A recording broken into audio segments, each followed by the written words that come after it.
door is closed. Still nothing. The lieutenant gives you. You should punch a fucking hole in it. Hey, what is your problem? That felt good. Everyone is a whore. Now punch a hole in the door.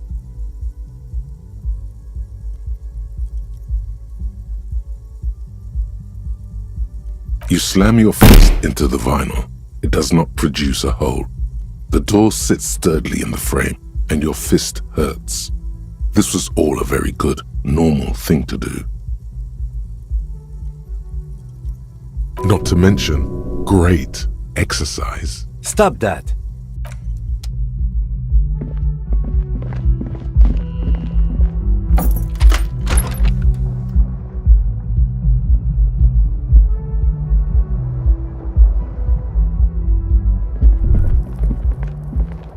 Kim also tries not to look at the pile of taped viscera on the carpet, or the weird suitcase on the hat rack, or the potted plant dying in the corner. But it's all, the man is finding it hard not to trip on the tape, and not where unidentifiable sludge makes it hard for him to breathe. Smells of vomit in here.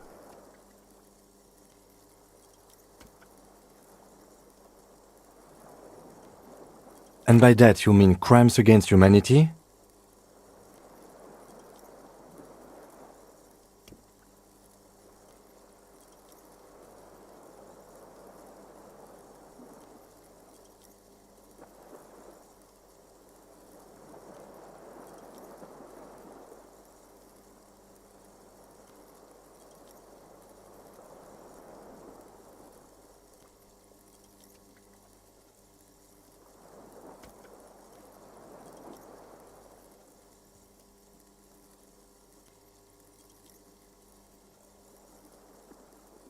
I have no idea what that means.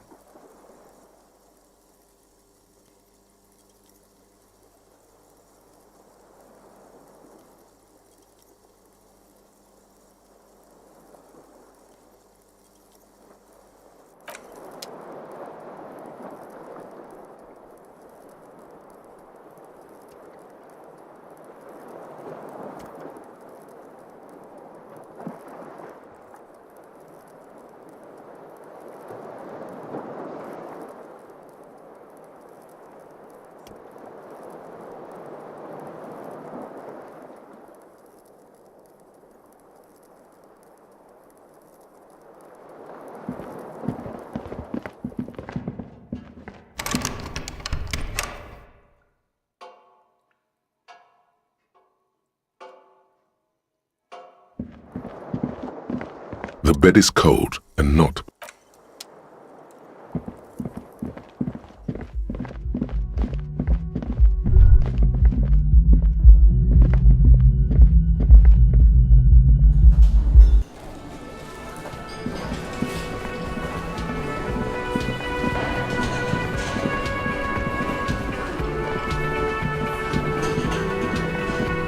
You see a heavy steel door with a prominent.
sturdy metal door guards the southwest entrance to the apartment building.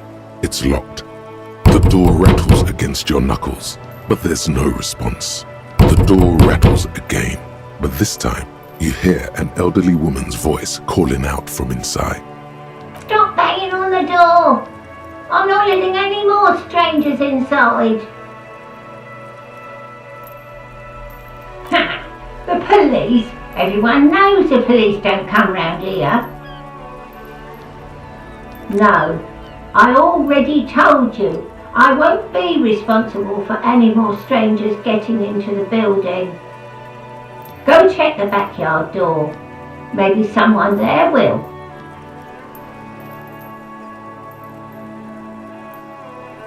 Madame, I assure you, we are real police officers. There is no reply. Just faint, sweeping sounds inside. The door rattles again. Stop banging on the door! I'm not letting any more strangers inside. Doesn't matter who I am. Now go on, get out of here. From within comes the faint sound of a broom sweeping across the The police? Everyone knows. No, I already told you. Go check the backyard door. The door rattles. Stop banging on the door. Doesn't matter. From within. No, go check The door. Stop banging on the door. No, go check. Madame, Madame, There is no.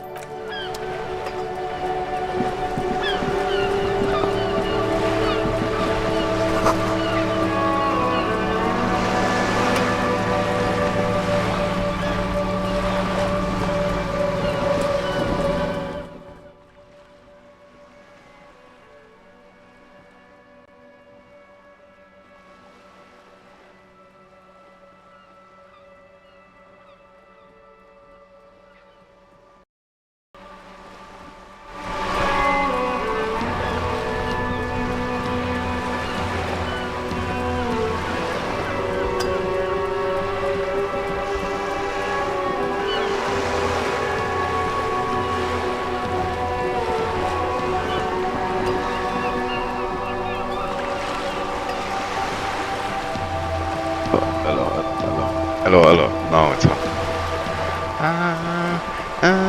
Hello. It's too loud. Do. Ah. I hate my mic. It's so terrible. It's the first thing I should buy. Game will probably be too loud though. Poor woman will go mad. Yeah. Luckily she's just a simulation like us. Today it's luckily not sunny, not too sunny, so I'm not forced to go outside.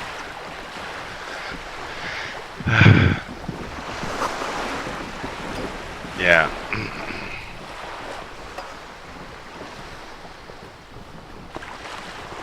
And yeah, thanks for helping me fine tune it. It's a bit of a mess, like, honestly.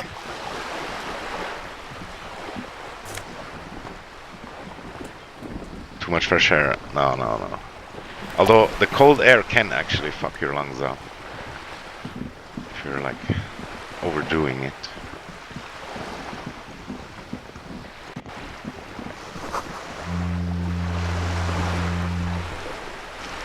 How do you feel about it now? And yeah, when they talk it's gonna be super loud also.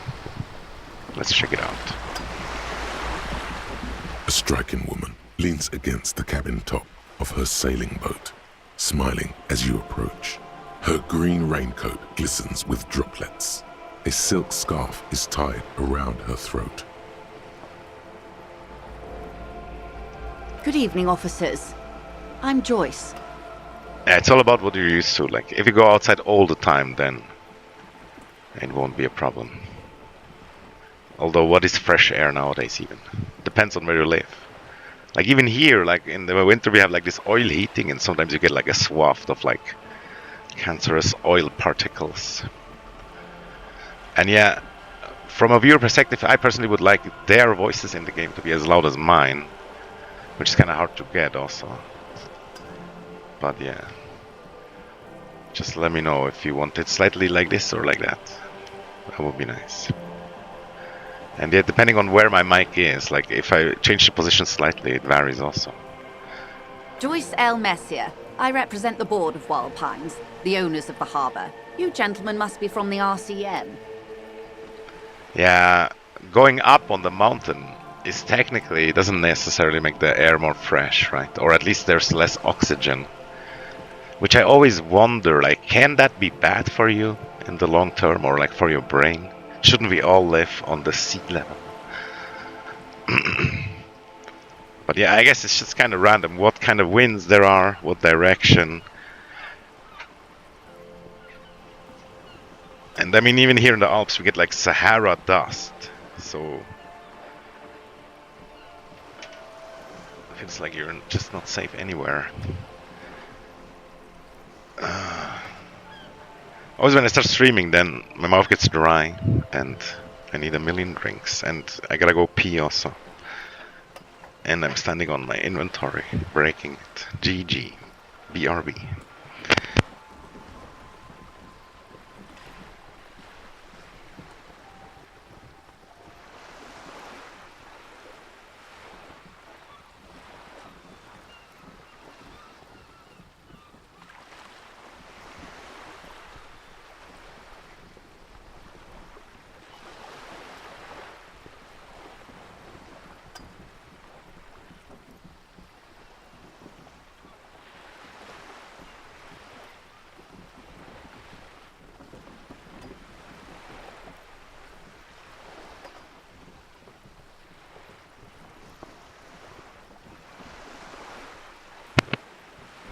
And of course I gotta put a frozen pizza in the oven. Classic. And then later apple stuff. Battered apple. And sausage. Oh yeah. What do we get now though? And yeah, sorry. Terrible streamer. Not playing the game.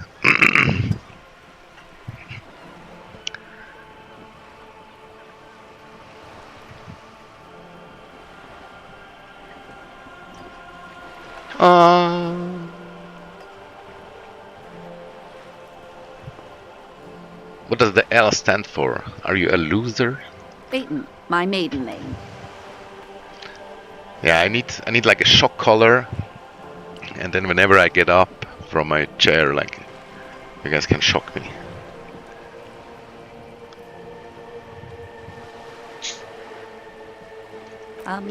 I meant you, the Revachol Citizens Militia, the police. What gave us away? The clothes with the sign? Shake her hand. I'm glad to see you here. Like steel. There is strength there. If she wanted, she could sink her nails deep into your skin. Sure, buddy, sure. I was dispatched to handle a strike, not a lynching. Anything I can do to assist the RCM in this matter, I will, gladly. That is good to hear, madame. My colleague will take the lead on this interview. I should let you know that he is recovering from an unusual medical episode. Very unusual. But I can assure you of his ultimate competency. Ultimate competency? What? It happens quicker than a shooting star. But did the lieutenant just wink at you? How interesting. I wish you a swift recovery. In the meanwhile, you have my full cooperation, and the full cooperation of the Wild Pines Group. You're on a boat.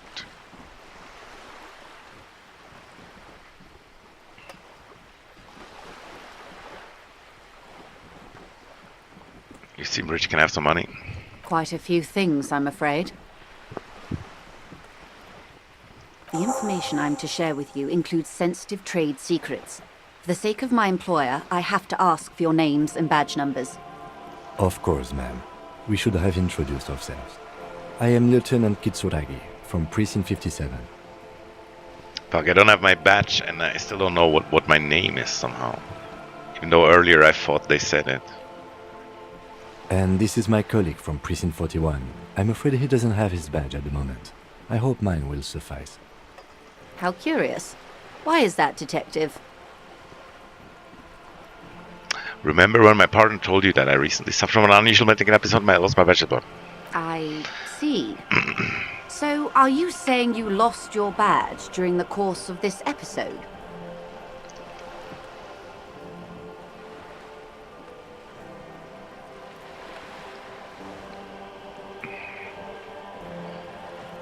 Yes, I guess. I can't hear you, darling. Speak up, please. I could have eaten it for all I know. I don't remember anything. This world, this city, nothing. Oh dear.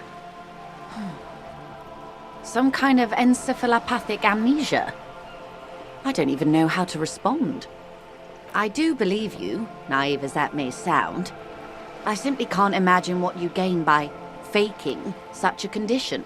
As I said, ma'am, his technique may be very unconventional, but he is an officer of the RCM. Bro, I have 5 levels in strength. Of course, I sympathize, but I'm afraid I simply can't share anything more until I've seen that badge. Guess I gotta go to get the badge. Or try my luck. Cannot be retried. Whatever, I guess. Feelings will guide the way. But madam, I need to know about this lynching. It's very important to me. It's the case I'm solving. I assure you, it is no small matter for me either. We all share the responsibility for disarming this situation. I hope you have a badge for me as soon as possible. You have so much else. I have only this. This is the entirety of my existence. She's silent. The wind flaps the sail above her. This boat, for example, and a home somewhere. I only have this case. I wish I could say something else, but there's no options. Officer. My moral is breaking, dude. I can't even... You can't do anything in this game. No fun allowed.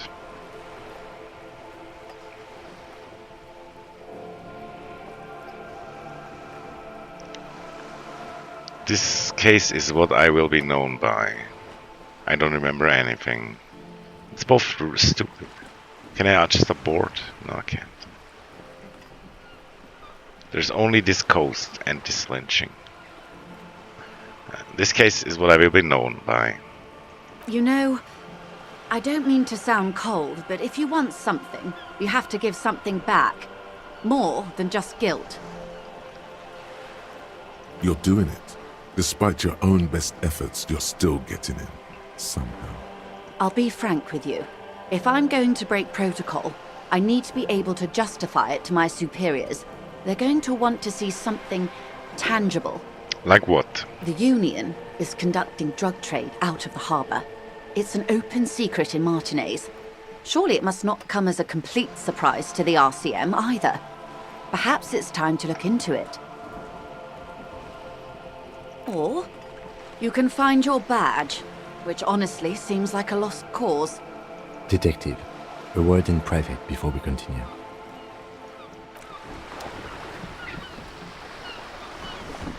What you want? Not doing quite as I hoped it would, Detective. How did you hope it would go? Honestly, I was expecting you to use your unorthodox technique to keep her off balance, and not volunteer us to be her henchmen.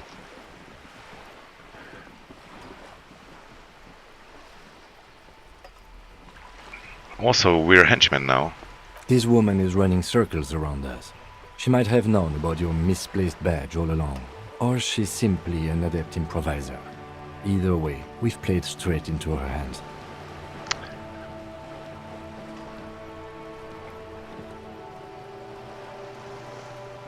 We could just, find my badge. Or do you propose that we don't investigate drug trafficking? No. If there is reasonable suspicion, we must investigate. Otherwise, she could claim we are siding with the Union. or that we are on their take. We'd never hear the end of it. What if this is some kind of drug boat? We should just blow it up. What I propose is, we ask her, then we investigate, briefly. But do not share the outcome of this investigation with her. We tell her it's done and demand for her information on the lynching. Oh, that would be fantastic, but do we have the time? The world is large and your badge is 8 by 6 centimeters. That sounds average to me. 6, 7. You could request a new one from the station, but that would literally take months. Let's go back to her. You're back. Good. What can I help you with?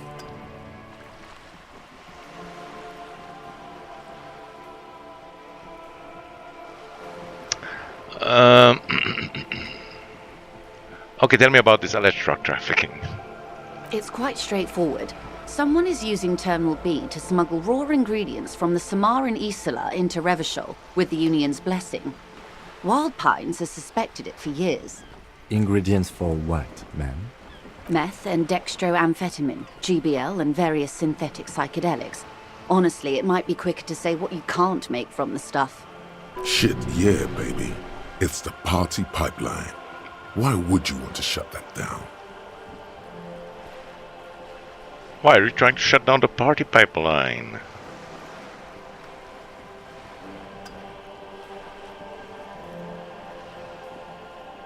Let me get this straight. The materials come from Samara to Revachol through the terminal. Yes. After they clear the terminal, we lose track. The actual production is taking place at various sites in and around Jamrock Quarter, north of here. Wild Pine seems to be well apprised of the local drug trade, ma'am. Do you mean to say the Union also produces the product? Sells drugs, I mean? We're in logistics. It's our business to know. And no. As far as the company knows, the Union does not produce it. They transport the ingredients for a cut. And you want us to investigate? Yes, but you won't get anything out of Evrat and the Dock Workers Union. Still, every chain has its weak link. What do you mean? The lorries. Someone needs to move the ingredients from the harbour into the city. Once they reach Jamrock, they're distributed to a network of local manufacturers well beyond our grasp. But in transit, they are vulnerable. Perhaps you've noticed that a number of lorries are tangled in a traffic jam at the roundabout just now. Interview the drivers who are still hanging about. One of them might be waiting for a crucial shipment. Her irises are light green, like the river Esperance in bright daylight, upstream where it's clearer. I'll be explicit. If you find this driver, I will share company secrets with you.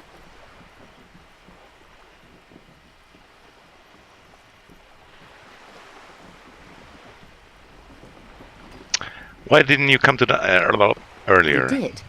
On more than one occasion.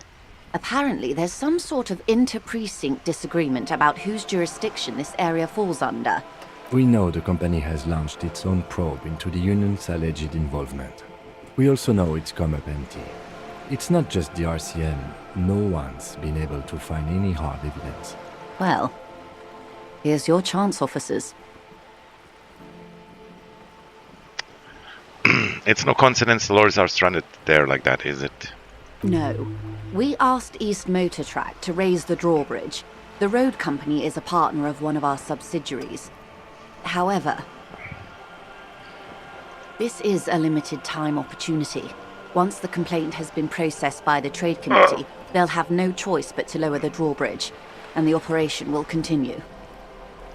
Thousands of litres of raw ingredients will pour onto the streets of Revachol. Not the east across the river, but the west. The vulnerable, the weary. The cold breath rushes in from the bay, making its way down the alleyways and potholed streets. From Martinez to Jamrock, in the traffic you hear the clinking of glass vials, concealed beneath tarpaulin. Or is it just your teeth chattering in the cold? The literage the local producers must get from this terminal alone must be oceanic. Well, at least this solves one mystery. What is that, Lieutenant? Why I had to call East Motor Tract and beg them to open a drawbridge for me. I'd wondered since I first drove in, on my motor carriage. I am sorry for the inconvenience, Lieutenant Kisaragi, but we need them trapped here. This is a unique opportunity. I'm sure you understand. What proof do you have that the Union is involved? How do you think they're financing this strike? There are thousands of unpaid dock workers going strong for the 4th month straight. There was a shakedown of local businesses preceding the strike. Many were squeezed to bankruptcy to fund it. With all due respect to these desert cacti, the contents of a few cash registers cannot provide for 2,000 men. The local businesses can scarcely provide for themselves. So you think the strike is being funded with source ingredients for drugs? Precisely. Smuggled out of that very gate at night, most likely, then loaded onto lorries and driven to Jamrock. You simply need to find one driver who will open up to you. Actually, let's discuss something else for now. She simply nods. You're on a boat. Why, yes I am. Not a lot of people on boats, are there? Do you have a license? Officer, I assure you I'm a highly qualified pleasure craft operator. Pleasure craft? The crowns of her teeth are porcelain, white as the boat's hull as she smiles. Qualified pleasure craft operator. So charming. Where's the damn license? License and registration, ma'am. I just renewed its safety inspection last month, officers. It is completely seaworthy. In fact, it's taken part in not one, but 2 insulindic regattas. Even finished once.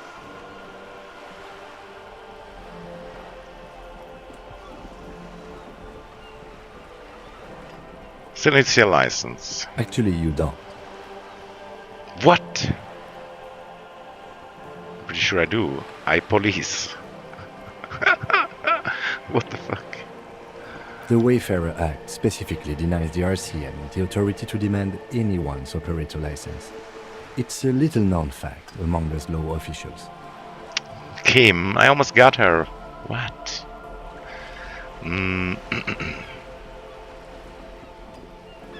How little known. Ah, man.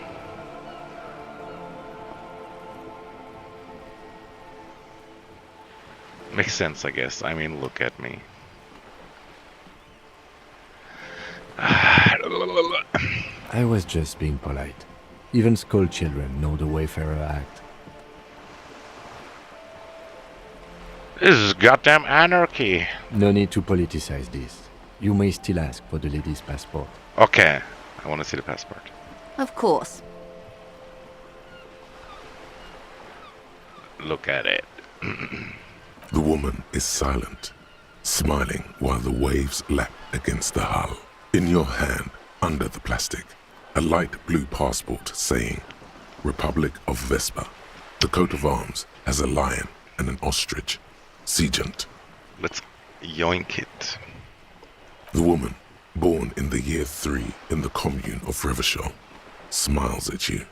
Face adorned with frown lines and crow's feet. The photo is recent. The name reads, Rejoice Leighton Messier. I'm not sure if this is like France. Like, there is some like words and this and that. But I don't know.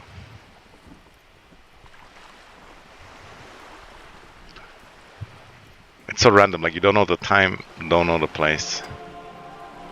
Maybe it's too random. Your name is Rejoice? Oh my god. You're from Wesper.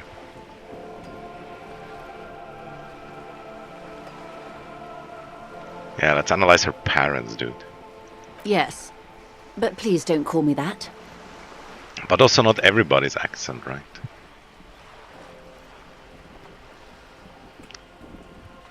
Joyce is much more efficient. You're from Vesper? My husband is. I have dual citizenship. A Vespertine is handier when traveling. Everything appears to be in order. She nods and returns the plastic bag to her coat. Oh, 5 XP for checking the passport. Not only the people on boats, yeah? Of course there are. We're on an archipelago. How else are you supposed to get around? Wait, we're on an... Oh my god, why am I so dumb? I'm pretty sure it's because I'm dumb.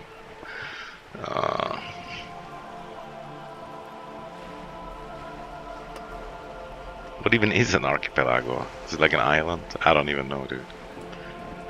I mean, we are on Le Caillou, are we not? Yeah, I just said about like, am I so dumb? And then I read, which is quite realistic. I know you didn't say it for that, but it fits. Criminals are the police here.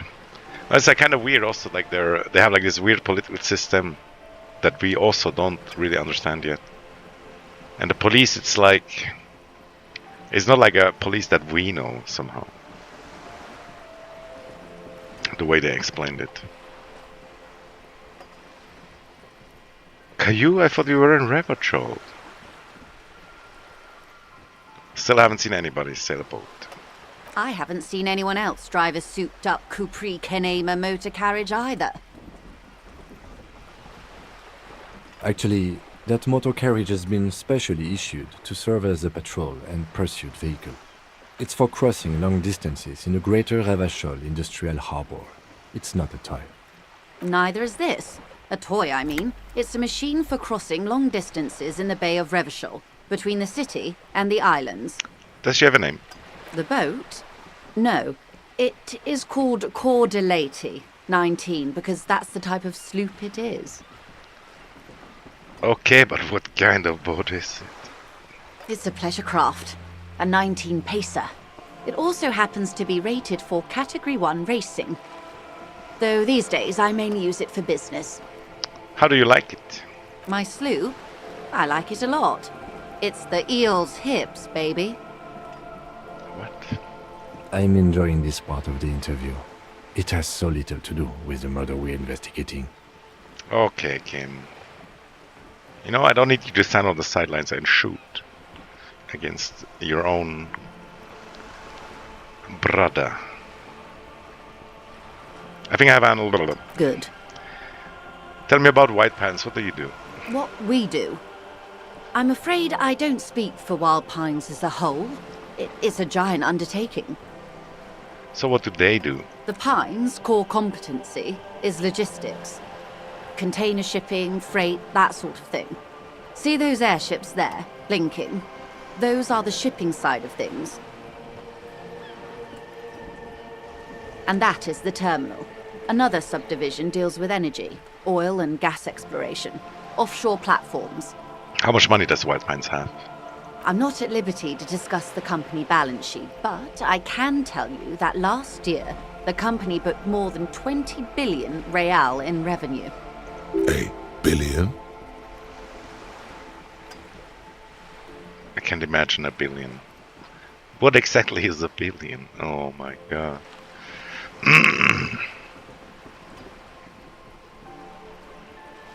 The money I owe is so much less than that.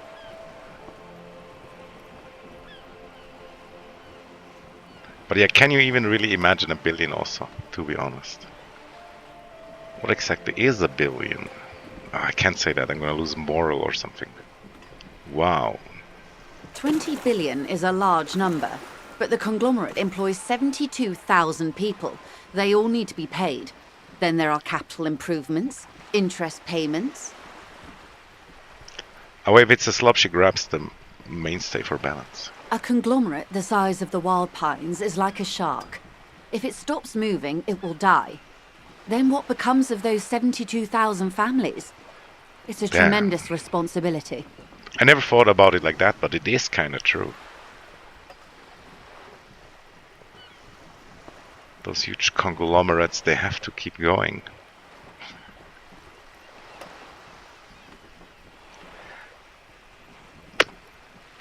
They started as an exploration and cargo fleet conducting trade between the Samaran and Insulindian Isolas 250 years ago, when pine ships explored the South Seminese and charted Lomantang on behalf of the suzerain. Insulindian, isn't that in the Diabetes Indian archipelago? Centuries of care, deliberation, and madness have gone into this endeavor. Vessels pass through the great unrest to re-emerge with apricots in tow. The logic of the system is totalizing. It's taken everything from its employees to build it. Apricots. What does such a huge system want with a place like this? You mean aside from being the terminal's legal owners, who are responsible for moving 8% of the world's cargo?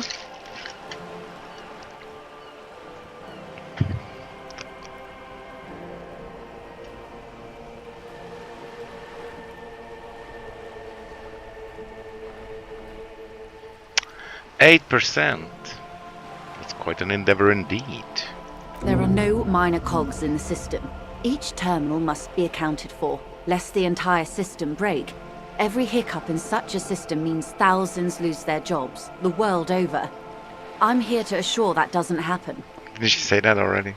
With your help, hopefully, says her warm tone.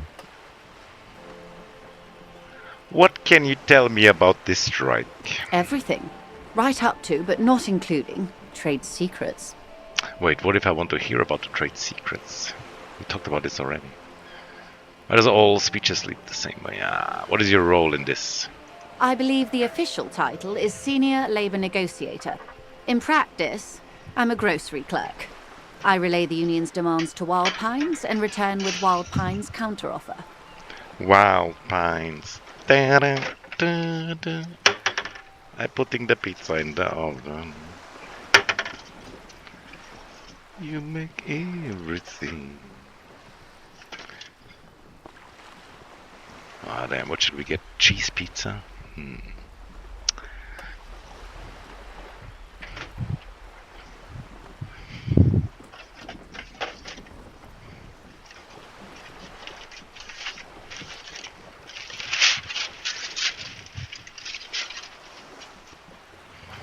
Sausage pizza.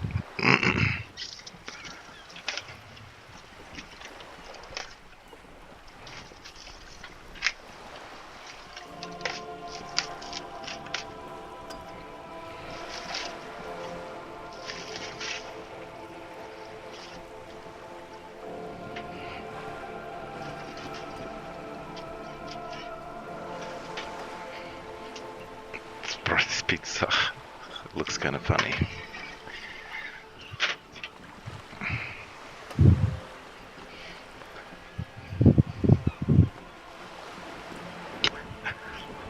Continue. And how are the talks going? They're not. That's the problem. The union stopped all negotiations a week ago, after that awful lynching took place. Wait, she just admitted that the lynching and the strike are connected.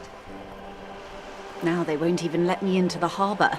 There's a 2-meter 20 racist behemoth blocking the gates. Oh, you mean Measurehead? I punched him and got him. And then he got me like twice. Yes, Jean-Luc Measurehead.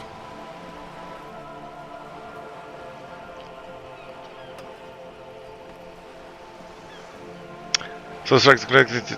Yes, I believe there is a connection. But that's a subject for later. How were the talks going before the lynching? Let's say I was not making the kind of progress I'd hoped for when I first arrived. And when did you first arrive? I arrived 3 weeks ago. Yes, in the middle of February. The bay was still partially frozen then. I prefer to do these things on site, like the RCM. But the strike began in December. I wasn't the original negotiator here. I took over after Mr. Gaumont hit a wall with Mr. Clare, the union boss. Mr. Clare refused to speak with Gaumont despite concessions he'd granted the union in prior negotiations. This isn't the first time the union has gone on strike. Heavens no. There have been 2 prior strikes. Both times the union won significant concessions, including overtime pay and a medical plan. This time their demands are more, I guess you could say, aggressive. What happened to Gaumont? Mr. Clare told him to... How did he put it? Fuck off. Fuck off, midget. Gaumont is short of stature, you see. Cool. Not cool. Okay then. Yes. Keep in mind, this is a negotiator Mr. Clare has worked with before, and who was more than fair with him and the union. What are their demands? There are leaflets everywhere, and banners. What did they say again? Oh yes. Every worker, a member of the board. Over-aggressive commie posturing.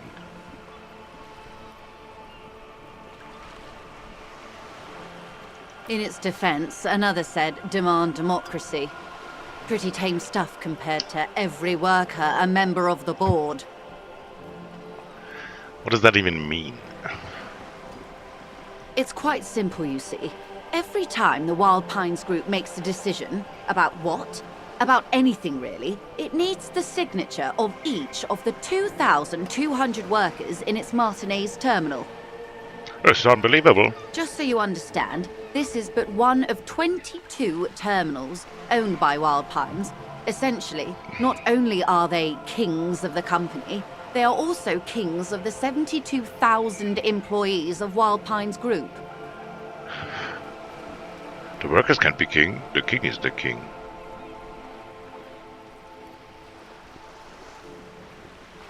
That may well be. It's not up to me to decide who is king, but as negotiations go, it's not a swell start. What are you going to do? I'm not sure. Naturally, I assume that was just their opening position, a hard-nosed tactic with a side of mockery. But there's been no follow-up, just the same nonsensical slogan repeated over and over again. And now, people are getting lynched, I hear. Behind the whirling in rags. A disastrous situation if there ever was one. Excuse me, from whom did you hear about this lynching? I first heard it from the bowyer at the gates. The one whose very name advertises his aversion to work. I think he said it was, "Call me mañana." This checks out. The scabs at the gate, did you put them there? The scabs? You mean the huddled masses of Jamrog, come to plead for work where the union refuses to? Don't let her answer it herself.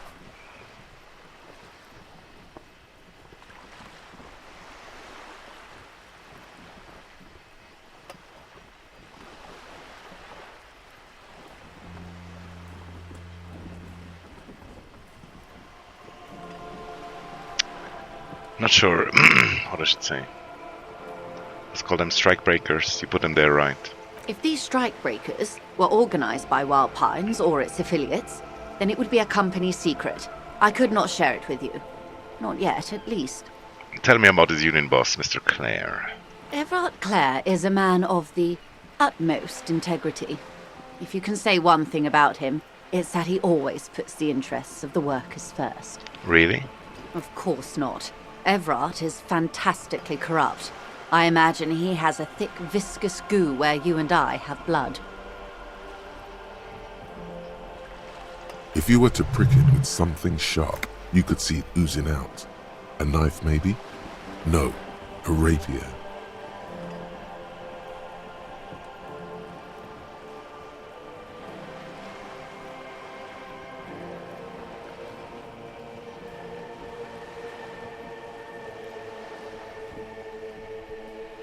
I'm not sure, like here, is this a good thing? I feel like it's stupid to say, but yeah. Let's do it. Very nice person. You sound like you're about to take a rapier to him. Oh heavens, no. We get along just fine. Yet, now that you mention it, I can't stop imagining that black treacle just dribbling down his double chin. Is he that bad? He is the most corrupt individual I have ever seen, and I deal with men like him for a living. If there is anyone more venal, more irredeemably nepotistic, then it's his twin brother, Edgar. Everybody always hates on nepotism, but it seems super effective. Wait, there are two of him? Yes, Edgar looks exactly like his brother, except for that lazy eye. He also talks exactly like Evrart does, and when one's term as foreman is up, the other takes over. Yeah, this must be the fun of the game, I guess, because in many ways I don't get it so far yet. But I guess we're not deep yet. And it always sucks a little bit when you have a game with like a lot of high reviews, then you expect just more, I think. It's how they circumvent the term limits, you see, with a funny little switcheroo. While in office, they've embezzled God knows how much of their workers' dues. And I'm afraid also my choice of the guy with low intelligence but high physical strength was probably dumb. We barely played it an hour, yeah.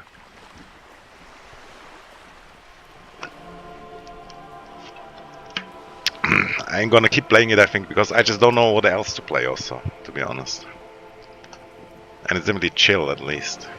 Because half of it is read out, but it's a bit annoying also how they read it out. Like, sometimes they read out the stuff that you don't say, and sometimes not. What about the Union itself outside the Brothers, Claire? The Debardeurs Union was once a perfectly normal institution. 20 years ago, anyway. It must not have been easy to establish under the Emergency Act, but they did it. I can respect that. I feel they're still teaching me the ropes. It's still kind of like tutorial area, it feels. But hard to say. Organised labour at its best, as they say. Then something happened in the local chapter elections. The Brothers Clare came and transformed it into a... how do you say? A mob. The Debardeurs are a crime syndicate. Sad as it may be, I suspect we'll be forced to cooperate with them. Refreshingly honest, officer. The company has tried appeasing in the past, but I'm afraid our concessions have only emboldened Evrart and his brother. And your opinion, Detective, if I may ask? I'm a curious and talkative person, you see. Would you say the Debardeurs Union is...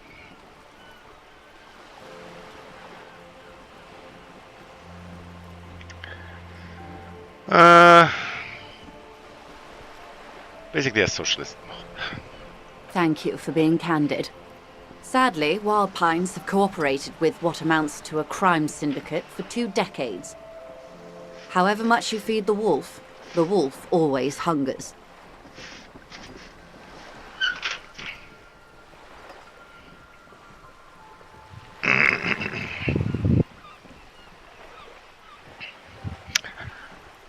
One more thing, you said something happened in the election. I'm glad you asked. There was a woman, the previous forewoman of the Union. She disappeared. Disappeared? Yes. On the last day of the local chapter elections, her daughter phoned in and said she wasn't running anymore, or coming to work. Ever. End of story. This forewoman, her name?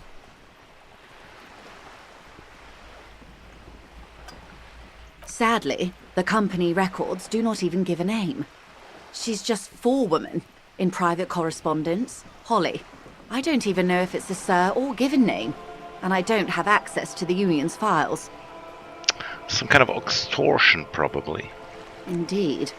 The company suspects foul play, but there's nothing they could do. It was a Union matter.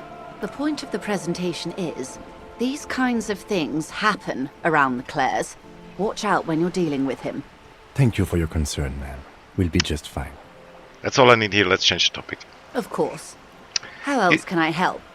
You seem smart. Give me I need someone to give me a lowdown on this reality we're in. You seem rich. Can I have some money? Is what you want to say, but it isn't that easy, is it? Why not? She wants us, Look at that lady. Take a gander.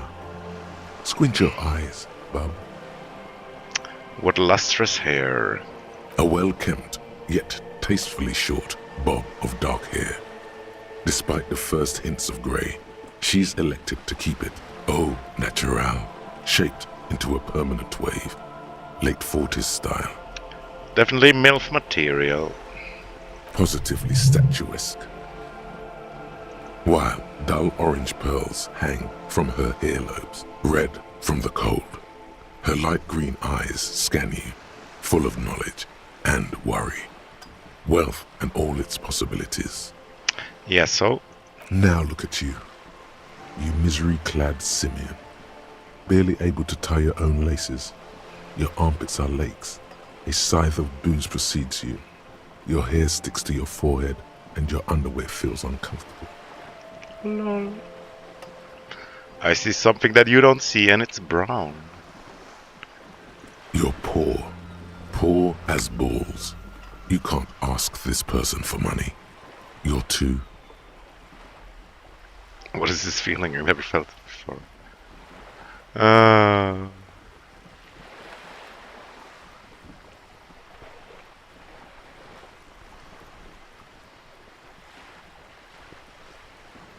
I'm a goddamn working man. I'm not ashamed to take this leech for some dough. You think your little communism protects you from this feeling? No. The more demeaning it is to grovel at her feet. As I was saying, if there's any way I may be of assistance, please don't hesitate to ask.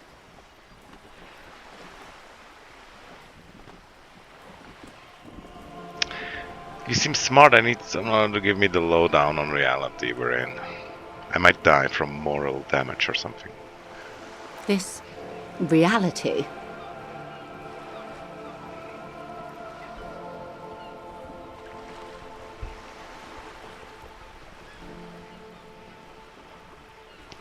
No time to explain, just give me the lowdown.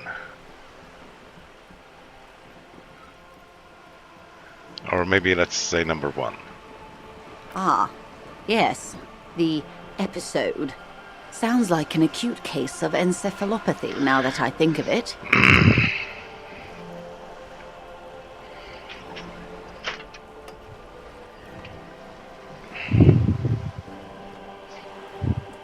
Don't be phased, madame. He functions perfectly well. He only needs a lowdown on all of reality. Just all of it. Shouldn't be too hard.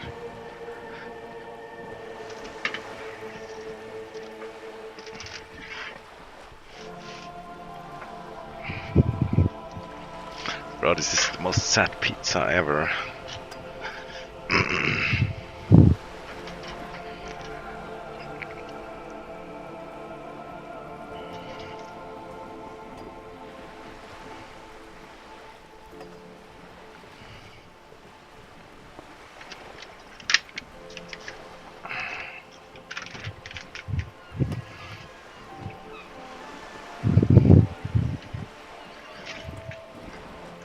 We may be here a while then.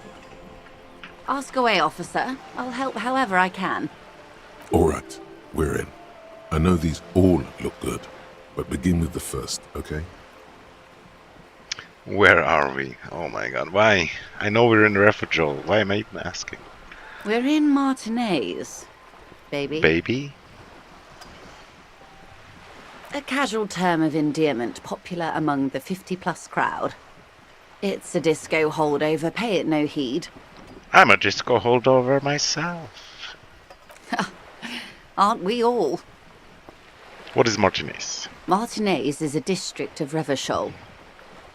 A very small district tucked away near the industrial harbour, north of the 881 and Jamrock. You would be excused for not knowing about it. Unimportant, they say. Forgotten even. Shelled to smithereens during the Revolution.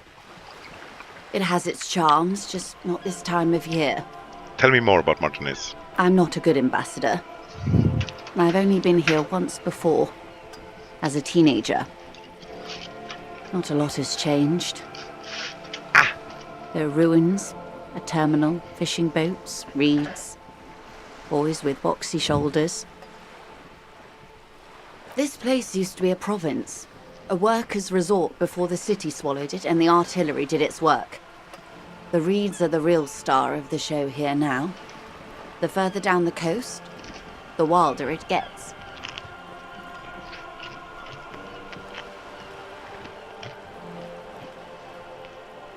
It's not really a sea, it's the Bay of Revachol. And the bay feeds into the ocean. Yes, we're on an island in an ocean, the world's largest body of water, the Insulindic. Caillou, as you already know. Imagine a pebble. A smoothed-over pebble amidst a great blue sea, misshapen, cracked. The cracks are the River Esperance. We're in the delta of this river, on the 6th branch, the Martinez distributary. It is clear this pebble is of enormous value to her.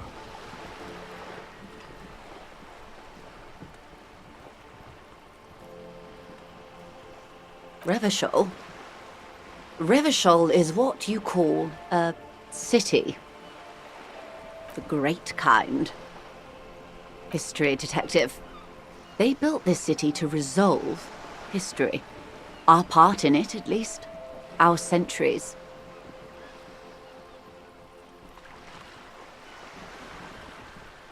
The nations of the Occident, or migrant workers from Semenine and Ile Marat, depending on your creed. In the DeLorean century, 380 years ago. They say it's where the terrible questions of our time will be answered. The tensions are highest, the fault lines deepest. By that I mean conflicts. Ideological conflicts. The stuff of men. We are standing on a fertile, self-sufficient island able to sustain up to 200 million people in the middle of the Insulindic Ocean, the world's connective tissue. It's where the money is.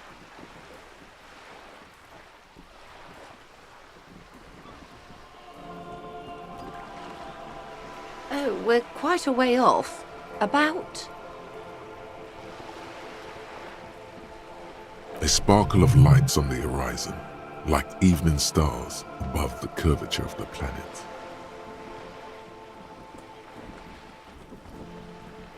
"22 kilometers from the center of the world. That soldering iron is the bank of the world building. The bottom floors are Insiacom. Coalition government, Insulindian Mission Command. Silence. She lowers her hand. The water, the light. It's as though you're seeing it for the first time. There is no recognition, only the immensity of the sea and the cold radiating from it. We are where we are. I have no truer answer to give, unfortunately. This is one thought you need to complete. Where are you? Was there something else you wanted to know? I remember something about a lowdown. This has been informative. Thank you, ma'am. I'm sure my memory-impaired partner has many more questions to ask, about even more fundamental aspects of reality. Might I suggest not asking them all right now? Ma'am, Messier will be here later too, and tomorrow. Isn't that true, ma'am? Absolutely. My commitment here is long-term.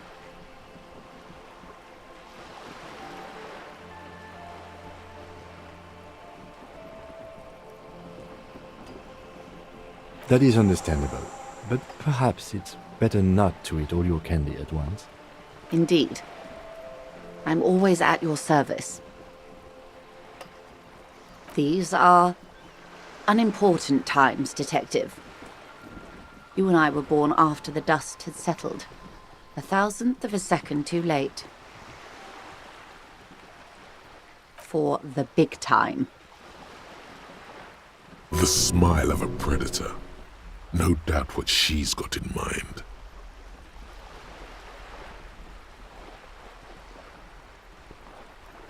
All men are predators, dear. Nothing much to be done about that. It's all a matter of where you get to file your teeth.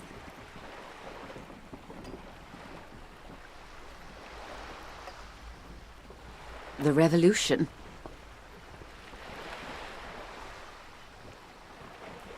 It's quite easy. Every 100 years or so, our species gets together to decide what's next, who gets shot in the head, and who gets the mineral rights. It's a real kerfuffle.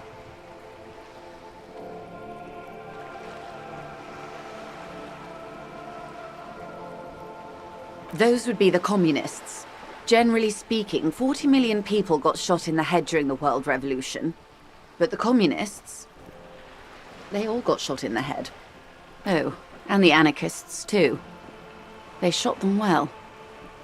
So well, one forgets they even existed. Did they ever? Before they got shot themselves, they shot 2 million people.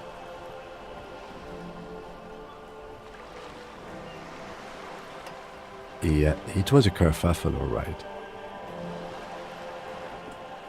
Yes, the Insulindian deluge, they call it.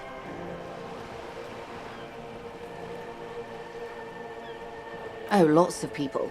Even the king got shot in the head, or thrown beneath a horse, or drowned. Accounts differ. It was unceremonious. Just as well, he wasn't actually the king. Just the king's nephew. The real king abdicated and lived out a long and productive life as a venture capitalist in Grad.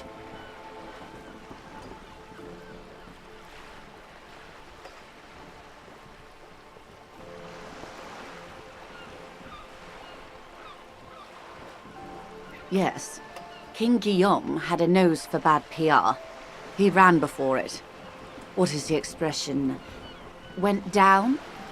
Anyway, Gil got out alive and his nephew Fricelle got shot in his place.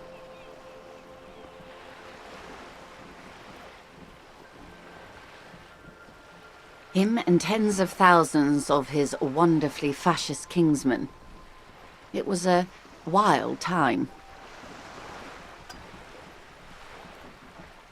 The liberals got the mineral rights. And by mineral rights, I mean everything.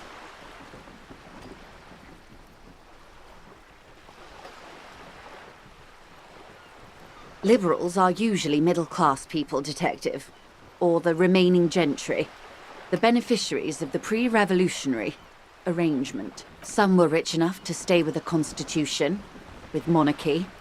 Big mistake. Others bet on the revolution. They were called the ultras, or ultra-liberals. They fared well. They didn't win so much as survive. We were the last ones standing when the war ended.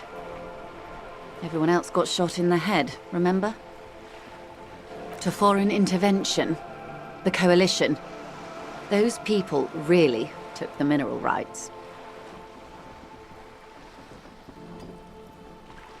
The liberals took everything that wasn't nailed to the ground. The coalition took the ground. The ocean, the laws, and the people. The coalition of nations. Grad, Mesk, Vesper, Messina, Oranje, and Sur-la-Clay, the armed center of the world. They landed here and ended the revolution. It was the moralist thing to do.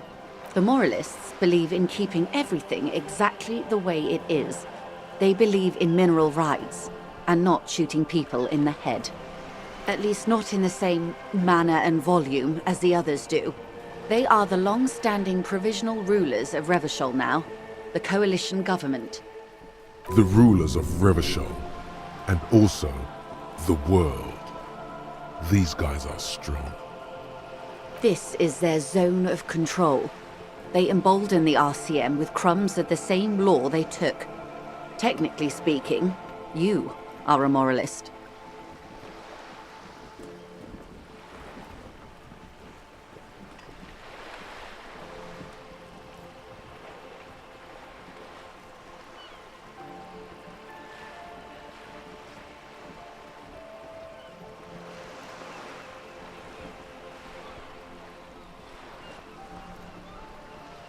A devout man of the center. Hard to come by. It's good to have someone who takes a moderate approach to head shooting. In your line of work, I mean. The turn of the century revolution? Don't answer it. It's a trick question. The revolution began in '02 on the Isla of Grad, though by the end, nearly the whole world had gotten involved. It wasn't a who, but a what. A pandemic of Zarat, a particularly virulent prion disease, which the authorities in Grad proved unable to contain. Then Marzolf came along and overthrew the government. It made people overthrow their governments. Of course not. It was a highly infectious microorganism that destroyed brain tissue. The actual causes of the revolution were material. The pandemic only provided the spark. From Revachol and Grad? Not far. The world managed to cauterize itself.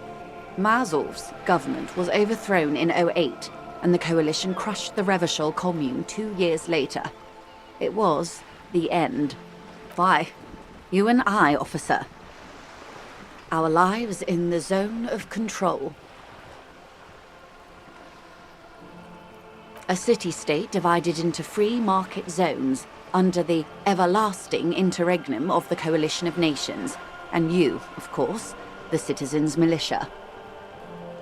The zone of control is the third incarnation of Revachol, after the failure of the suzerain and the commune. Modernity.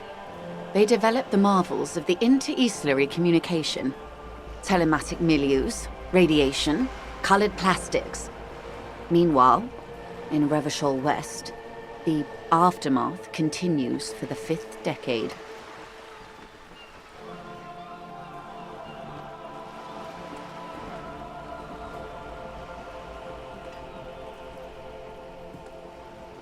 "43 years. Hard to fathom, I know. What have we been doing all that time? The 20s saw a decade of urban war, west of the river leveled, offshore platforms in flames. Still, it's regarded as an improvement on what came before. 08 to 19 was simply hell. The 30s? Things settled down in the 30s. Revachol East transformed itself into the world's largest tax haven, with the international community's blessing. For the first time in a long time, it seemed like things were going somewhere. No, it was a market mirage fueled by cocaine and quantitative easing. The 40s dispelled it like a cold slash, an Isla-wide hangover, you might say. And here we are. Welcome to reality, baby.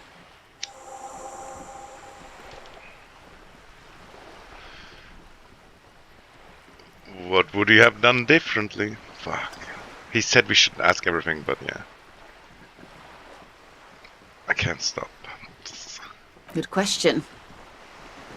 What would you have done differently? Your jaw clenches. Give the lady a taste of your wisdom.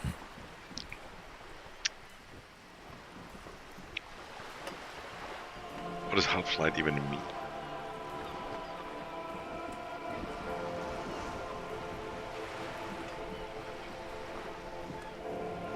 $400 million.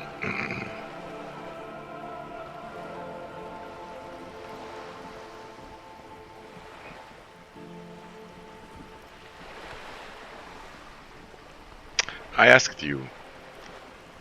And I asked you, past-less detective of the Citizens Militia, what insight has acute encephalopathy given to you? Here's some wisdom, lady. Say the death thing.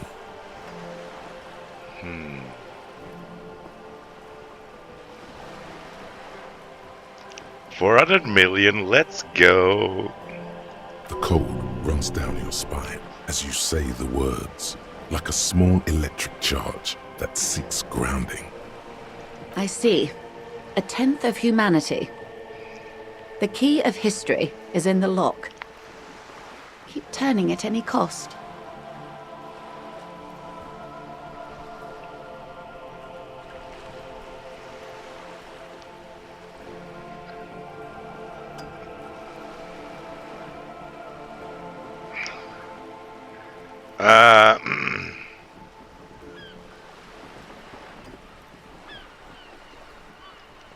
A suzerain forever.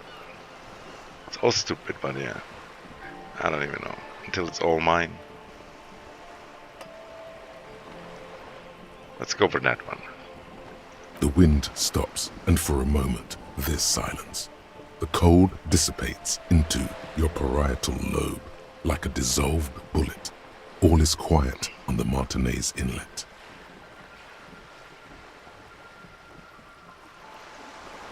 A dog barks. A gunshot echoes off the walls of some distant building. A woman's voice. It's all yours. All yours. That's been the motto of many an Indo tribe. There is something clarifying about that strain of ultra-liberalism. Ultraliberalism. Believe it or not, Wild Pines isn't even the most notorious example. That would be Saint-Baptiste. You can go quite far with that attitude. Opinions expressed here do not reflect the official position of the RCM. And what is your official position, Lieutenant? My position, ma'am? My parents got ripped to shreds in the revolution. I would have gone the same way.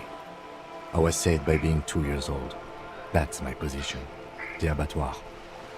Understandable. That's enough. They are what they are. Who knows? An afterbloom may yet come. Anyway, enough sentimentality. Is there anything else you want to know? Yeah, let's conclude for now and double up and stuff. Glad to have been of assistance. The little that I know. Anything else? Of course, Detective. Take care.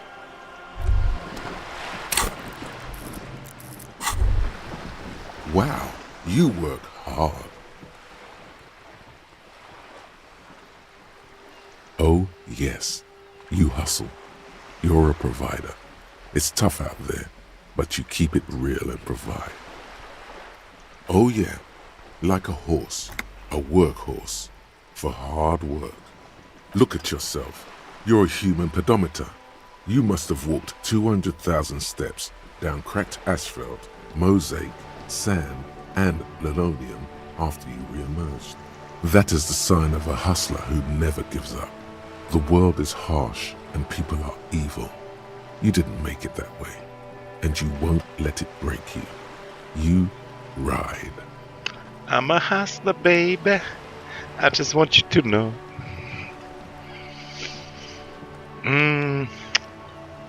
I fucking ride till I die, bitch. That's just what it's like. Life and death. But you got gills on your side, baby. Got those black papers with the faces of the innocents on them. You bring in the Franco Negros and the Solas. No! It ain't easy, but you No. do it. Day in and day out. Cerezo. You didn't make the rules, but you won't lose. You're a cop and a sprinter and a money printer. Guess I've made some gills. Sure. And has it been easy? Is life easy? Have you not gone into cardiac arrest? Are you not about to have an anxiety attack or shoot yourself in the mouth? But you still hustle 24/7, ride or die. Now, ask yourself, are you rich? Yes, quite. Get out of here. You're a pauper. You work harder than anyone. Almost rode yourself to the grave, and you're still practically a hobo. Why is that? The system is broken.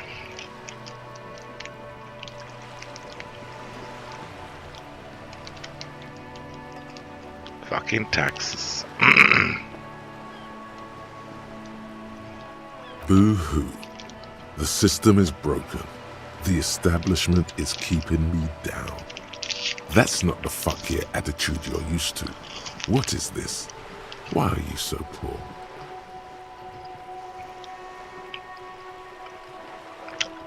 That's right, 100%. Fucking G-Man's got his jam-covered sticky fingers in your pocket, stealing from you every time you buy, sell, walk, talk, fart, so much as sneeze. Really, every time I sneeze? Hello, Alawi. Every time you wipe your ass, they got their direct and their indirect modes of taxation. Sales tax, excise duty, extraction tax, alimony, one tax that doesn't even have a name. Plus there's the stuff people in other countries pay for. That makes them ask for more money from you.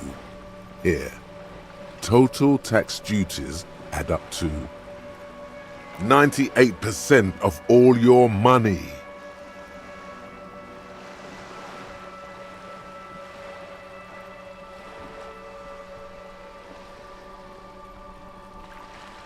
What are you not sure about?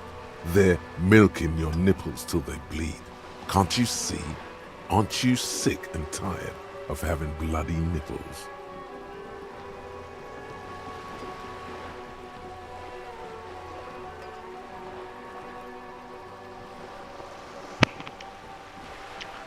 Ah man, I don't even know if I want the free market or not.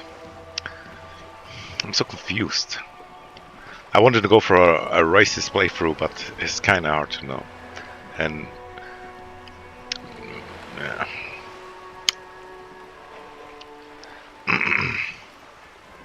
And I'm Hablo Group 4 anyway.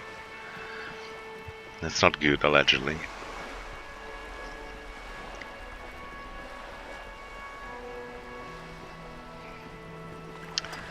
And yeah, this isn't helping me solve my money problem. That's kind of true also. Do I want to change the whole system, or do I want to get money? What are you, a racist? Don't be a racist. Be a cool immigrant, ultra-liberal free market advocate. Ride or die. Keep it street.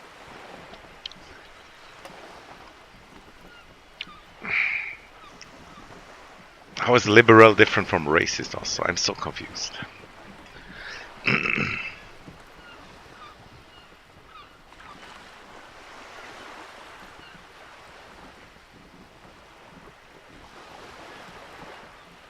Go away. It's clear you like the hard stuff, Brota.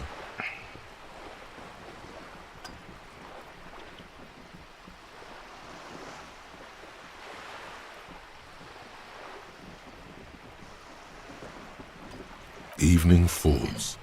The time has come to take the vow. The vows are blood and flesh. Lower intestine. The term is metabolic and circulatory system. Fascism, Brota.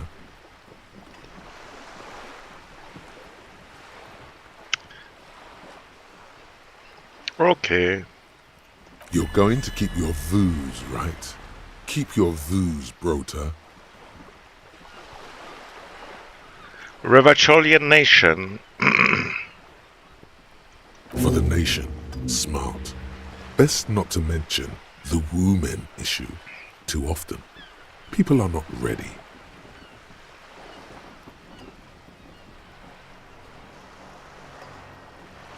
Of course you are, Bruta.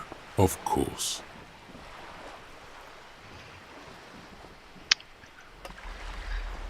So... Oh, never mind.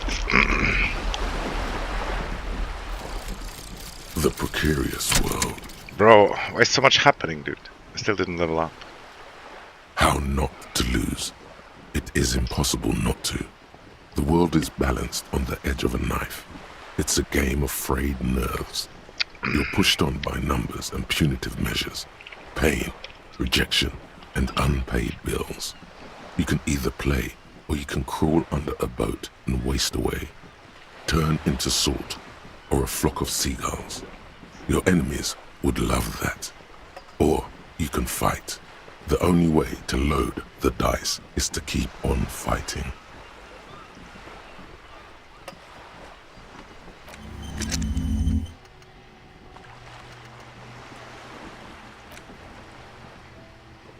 So I got it like right away. Or no, I got it now, I guess.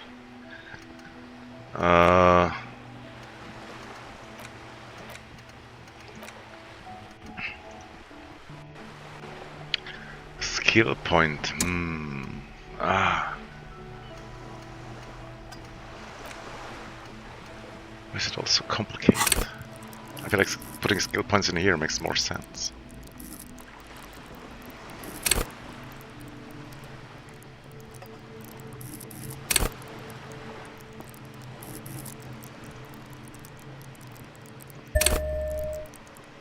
Bing.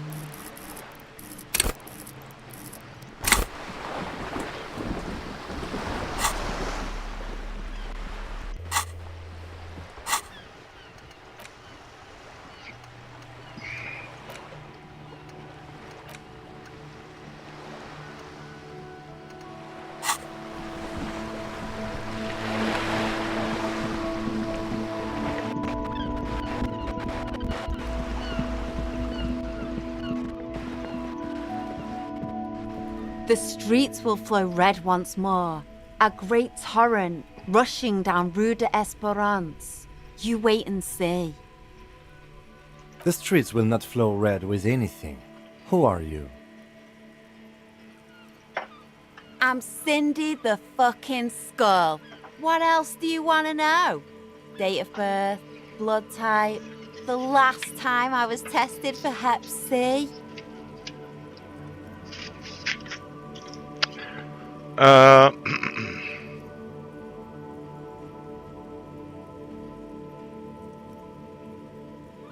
Don't use the tone with me. I am the law. Sod off, pig man. Art is above the law.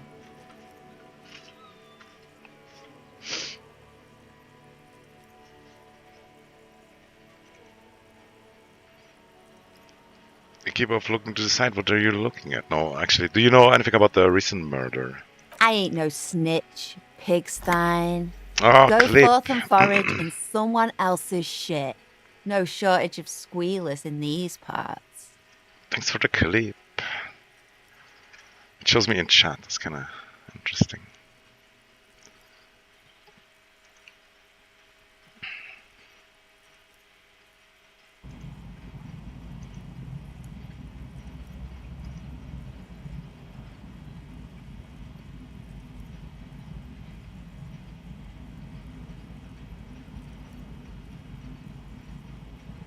Huge bird. Oh no, I'm gonna say the thing about Tom somewhere around here. Or not. Ah, so cute. Huge eyeballs. Huge.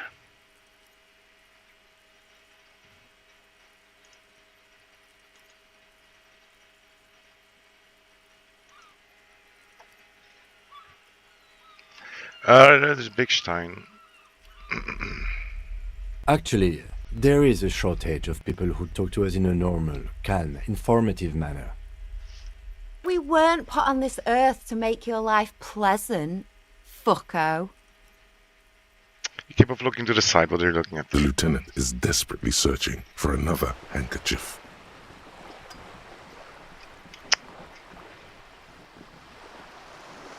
Hatred, disgust. It's difficult to tell which of the two is more present in her girlish features. The woman on the boat does not notice her staring. That is on her. Someone's got to keep an eye on her. You mean Joyce? On a first name basis with her, are we? Piggy's moving up in the world. Hold on, what's ozone? It's where they grow whores like her. And they're whoremen. Why all the negativity? Have you got a crush on her? Aching for an opportunity to defend her honor. Yeah, I want her to be my sugar mama milf. What are you doing to the wall? Can't you tell? I'm painting a beautiful mural, an aereo graffitio visible from low orbit. I haven't really started it yet.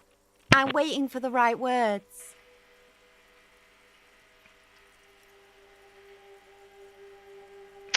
Why are you so committed to defacing the building? This place is severely lacking in havoc. Not even the occasional trash can fire to break up the tedium. I thought I'd mix it up, you know, summon the forces of crime and social chaos with a wall-sized invitation. So you don't know how to write, what to write? Have you ever tried your hand at graffitio? When faced with a blank wall, most people write unimaginative stuff, like pigs go home and Mona was here. We rarely see pigs round here, though. Just union cards. And my name's not Mona, so... I have an opinion on this. Wanna hear it? Yeah?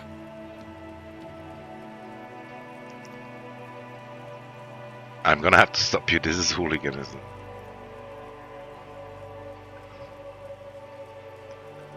Let's be realistic. What are you going to do? Climb up there? Yes. You heard your partner, Piggy. I'm unstoppable. I don't condone the idea of using physical force on her. She's a girl.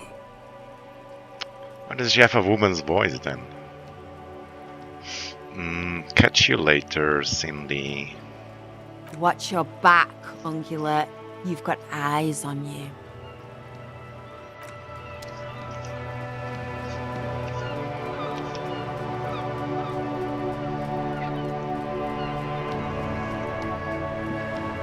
We should think about calling it a day, maybe. The nights are still miserably cold this time of year. Why? Are there gonna zombies and creepers spawn? You should take care of that then. Oh fuck yeah, I still don't have a bet. But I don't have the money. Let's talk to him anyway. An officer of the RCM shouldn't be sleeping in the streets. We'll figure something out. Yeah, you still have that gun, Kim, right?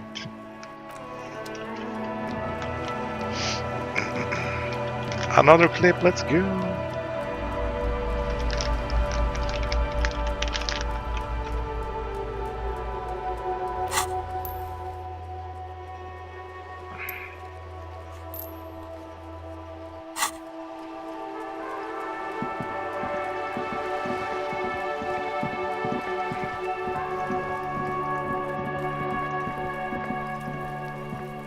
Trying to sneak up on me again!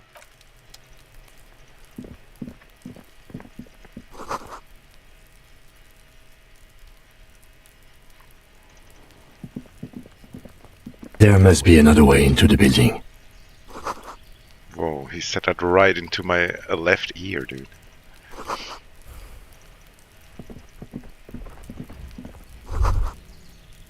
The spread pattern of these bullet holes makes your chest ache. Your breath grows heavier. You peer into the faded marks in the stone. They peer back like an endless row of tiny black holes. Sweat starts trickling down your brow. Your chest feels tight looking at them. It's What? closing in, caving in, ever tighter.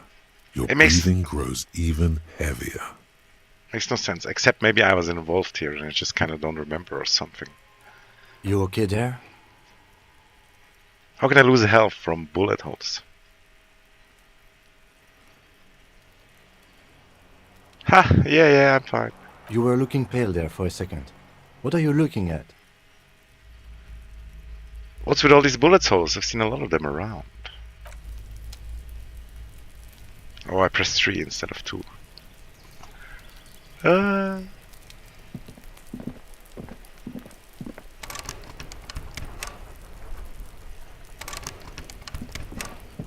I'm not allowed.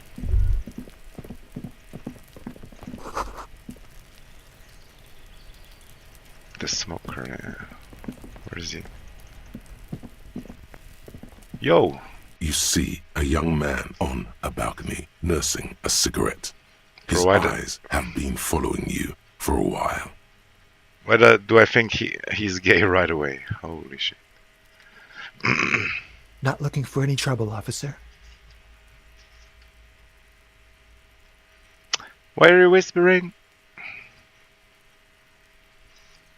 Too late, young man. Trouble has found you. There's no trouble. I'm just speaking in a lowered voice. I don't want to be seen talking to the gendarmerie if that's okay. I just want to finish my cigarette. It's the god of cigarettes and youth. Ask him if he's got anything to spare. Hold on, can I at least have a cigarette? Actually, the gendarmerie needs to talk to you. Is it really that important? Like a nervous cat, he keeps stealing looks at the neighboring windows. All right, but make it quick. Once I finish this cigarette, I have to run.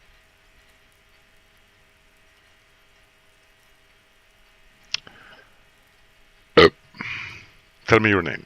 My name? My name is Martin Martinez. Sure. Martin Martinez, good local name.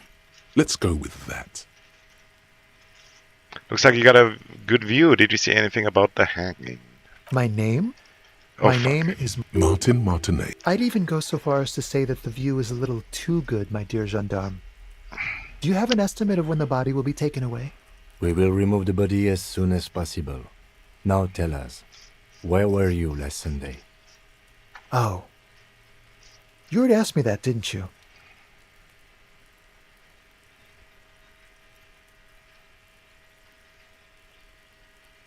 Did I?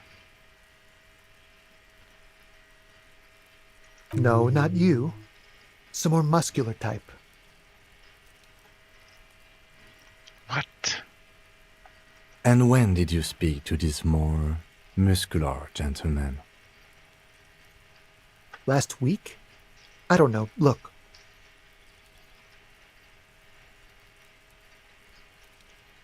You didn't answer the question. What were you doing last Sunday? I had a friend over. It was my Sunday friend. A Sunday friend. How intriguing. What's your friend's real name? Did he see something? How does he already think it's a he? He doesn't reply, gesturing no with his cigarette. Under the dull and darkening sky, the neighboring windows stand silent. Someone hides behind a curtain. Those windows have eyes, and those eyes are watching, spying on you three. Alright, we talk later, I guess. No. We won't. Now, if you'll excuse me, I really need to get going. 42%. Why not? This isn't the place or time for questions. Who knows who might be watching from the distance, hidden behind the curtains? Hey, listen, I'm just trying to make things okay. Can we meet somewhere else? For a moment, the man on the balcony seems almost vulnerable. Something moves in the depths of his feline eyes, compassion and a hint of understanding. I am sorry, but I really don't have the information you're looking for. His voice is soft and deliberate. With a flick of his wrist, he sends a cigarette bat sailing. But, hold on, what's that? For a split second, his hand lingers, as though gesturing towards a stone placed right next to the front door. It's a sign. Good luck with the investigation. So there's probably like a key under the stone or something.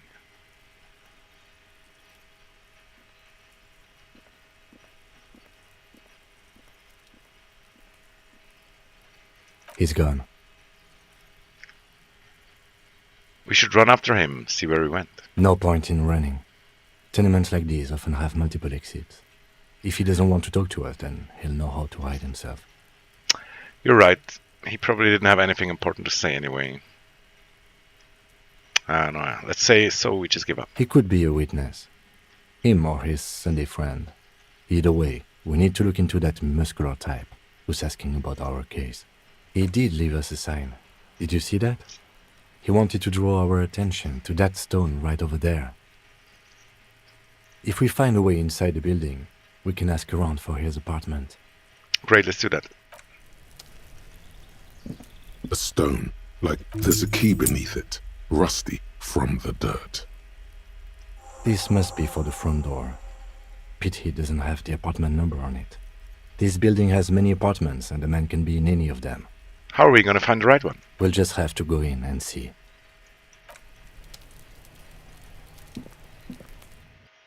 Ba ba ba ba ba. That's safe, by the way. Sometimes you just die from stupid shit.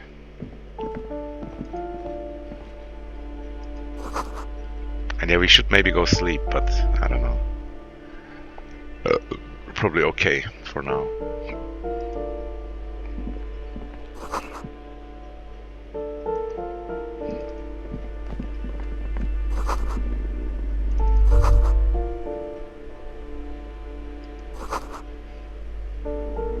It's scary somehow, you should leave.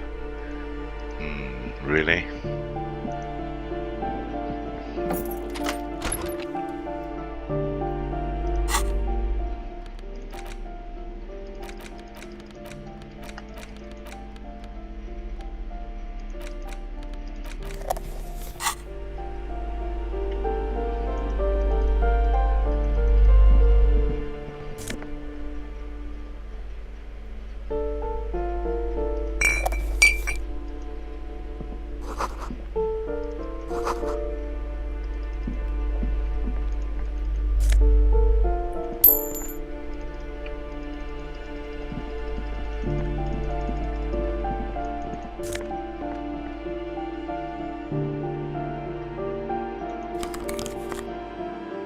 So annoying that almost all of them have like a debuff also.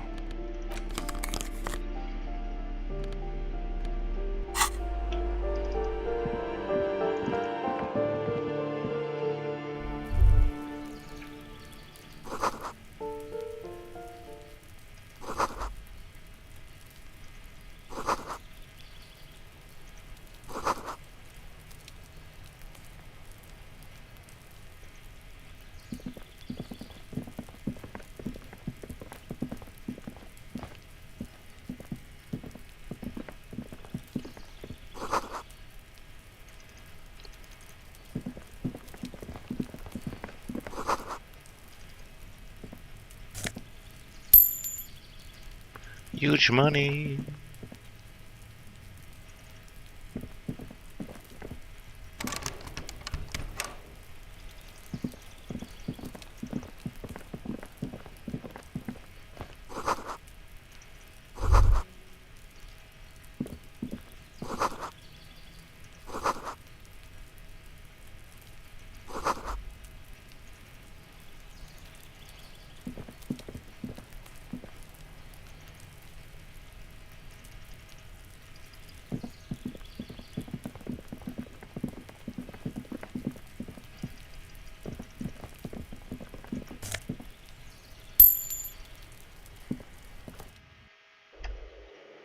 More birdie! Thanks for the clip.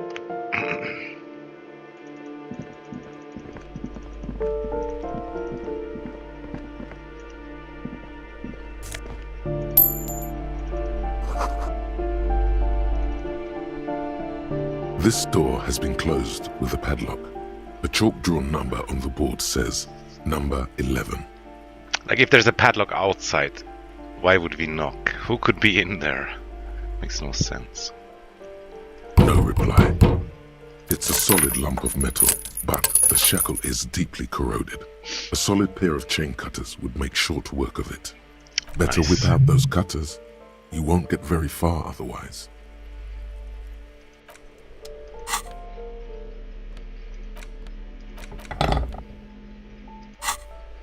This door has been closed with a padlock. The shackle snaps like a twig, and the lock falls to the floor with a little thud. It should be possible to enter now. Yeah, these kind of birds are really cute. After you, detective. And have this beautiful color to attract like mates.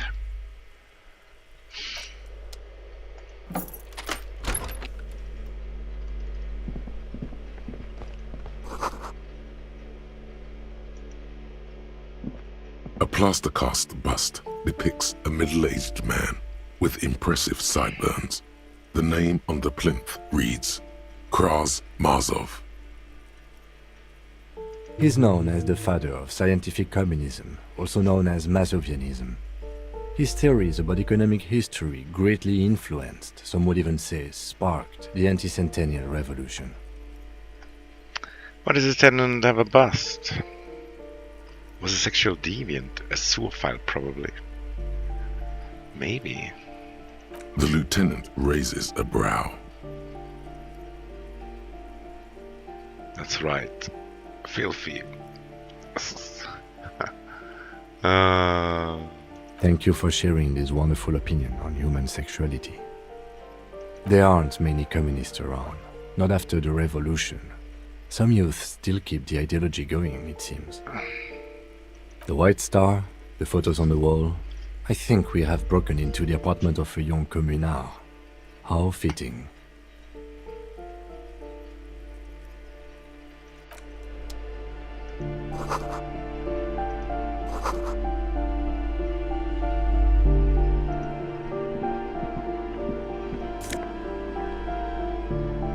Bullet! Let's fucking go!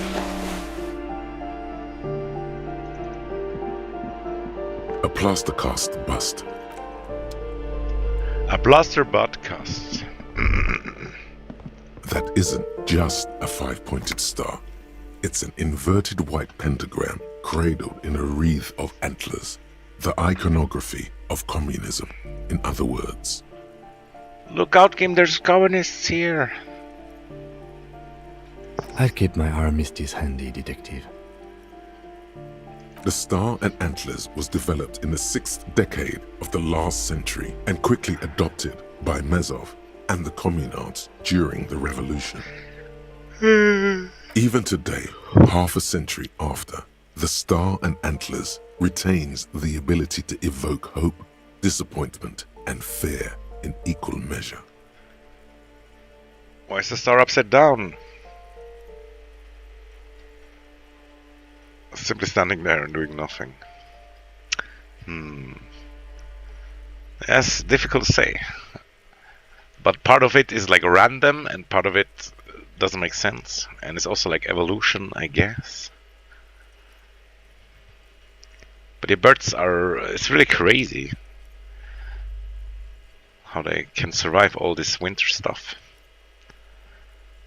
To symbolize the toppling of the old order. Also, some social democrats were already using it. What's the deal with the antlers? The wreath of antlers represents a natural crown. It was about building a society that could exist in accord with the natural world, and at the same time, above it. Fury.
Because white is the color of peace. What does it evoke in me? Communism is the ideology of gutless intellectuals and clueless university students. They don't care about the real working man.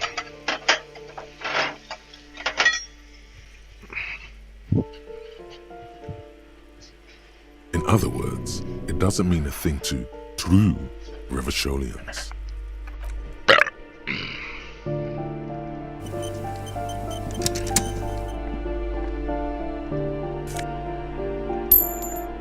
$7. That's huge. That was huge. Oh, there goes my stuff. You hear someone walking around inside, rearranging the furniture. The number on the panel says 10. The walking stops abruptly, but no one comes to the door. A poor communard, from the looks of it. The room is barely bigger than a closet. This is the police. Open up. Do I have to open the door? Do you have a warrant? I'm not obligated to open the door if you don't have a warrant. Let's go. We don't have a reason to get inside that apartment. Sure, that's what police always says.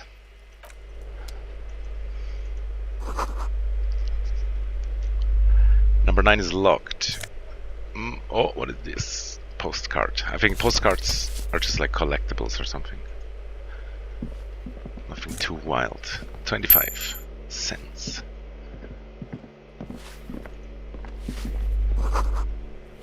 The mailbox is overflowing. Give me a moment. Looks the same as the other one. The cold never does any good for my bronchitis. Ah, poor old lady.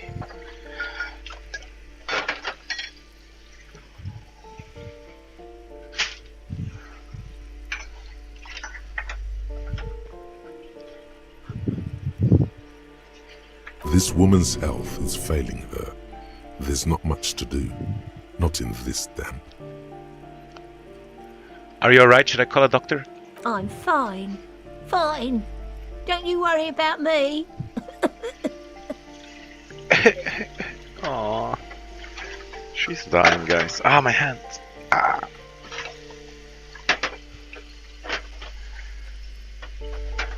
I'm gonna schnick schnack. Come out of here. I can't figure it out. Sikterland Pezarink.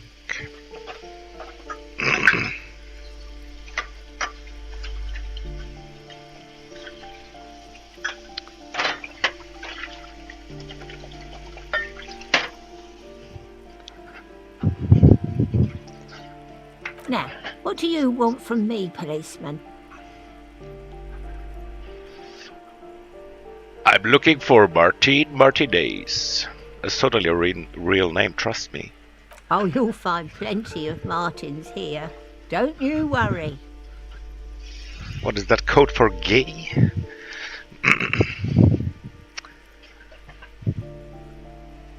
What do you mean? I wasn't joking. Pea-brain. Someone played a trick on you. Martin Martinez is a name for anyone who comes from Martinez, like Jim Jamrock or Raoul Ravachol. Oops. You really didn't get the joke there. I did. I thought it was obvious. Anyway, officer, we don't have the witness's name. How about a young male in his mid-20s, dark hair, skinny build? He clearly was blonde, or not? Huh? Yes, I know who you mean. The scrawny boy who's always smoking like the devil, right? Right. Blimey. I just gave him a bottle of water.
Somewhere in the building, a child starts crying.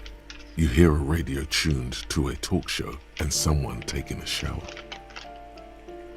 What's he in trouble for?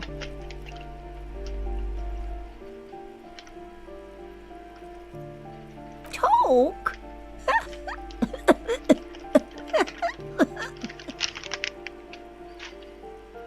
He lives upstairs in room 28. Go to the balcony. It's one of those doors there. He's usually home in the evening. Thank you. We should go check out his apartment on the balcony. See if he's home. I'm no one. Just an old woman who cleans these hallways. If you can call it living. I have a little room upstairs right next to the coal room. It's barely bigger than a closet, but I don't complain, no. I have my bed and my aching bones to keep me company, and that's all I need from this world. And all she gets, too. The coastal wind beats down hard on the coal room door outside. Splashes of waves make the balcony slippery. I have a few questions about this apartment. Ask away, policeman. Is one of the residents on vacation? Their mailbox is overflowing. People come and go. I don't keep an eye on everyone.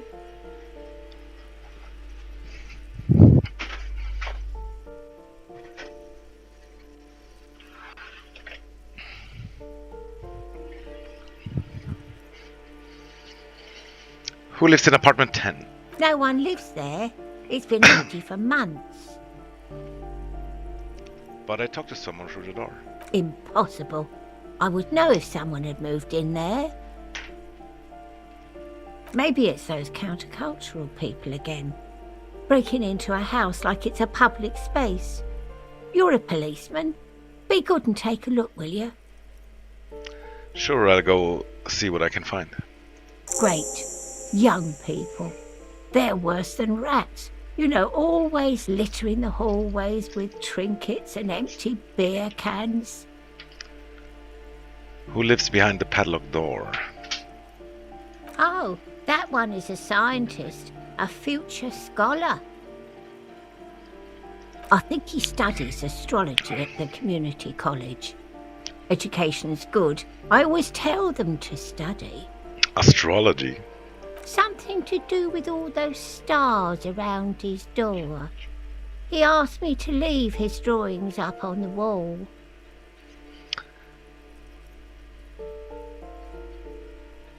You mean the star and antlers? I think that's the symbol of communism. The symbol of what now?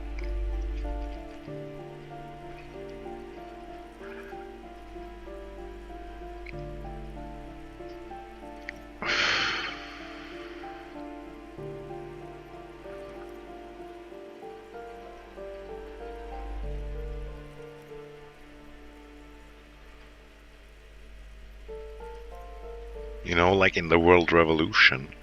Never heard of it. Bro, she's so lying. What can you tell me about Cindy? The artiste? Nothing I can do about her, I'm afraid. She ruins the walls faster than I can clean them. Still, she leaves an old lady to her business. More than I can say for others.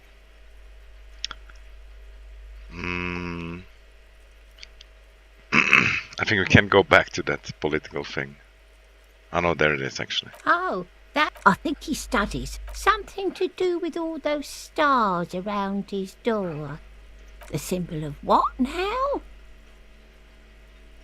It's an ideology, and that's on noble aims, but it's justified terrible bloodshed. The cleaning lady shrugs and returns to sweeping. She mumbles some kind of a response. Ask away, policeman. Oh, I think he studies something to do. The symbol of what now? The ones who support working class against capital.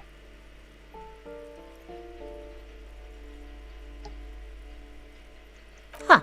I thought Revachol was. Oh, that one is a scientist. I think he's something to do with all those stars around. The symbol of what now?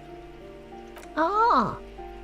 All I know about politics. The RT, she leaves an old lady to her business.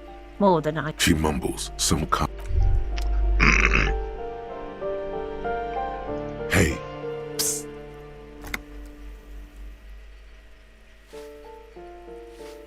Yes, you.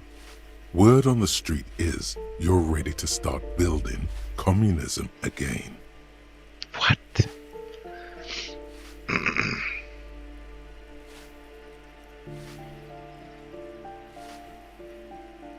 You keep saying things like, down with the bourgeoisie, eat the rich, sodomize the landowners, impale all people who have more than 25 real in their pocket, literally murder all human beings regardless of their political beliefs. That kind of stuff. The last part made me tempted. Okay, not in so many words, but don't deny it. You're about to rip off that mask of social democracy and reveal the monstrous seven-eyed lamb of global communism that will devour and masticate mankind. Everyone can see that. So tell me, do you have any questions before we fire up the big communism builder? Or do we get right down to it? It's too tiring, I don't have it in me. I'm beat down and broken. See ya. Very well. I guess no one will build communism then.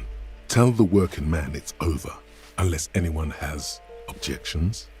Did someone mention cocaine? Are we doing cocaine? No. I'm sure I heard someone say cocainism. No. Anyone? Anyone else? There's no one? There's no one. Okay then, lie down and let the water carry you downstream. The fuck, dude?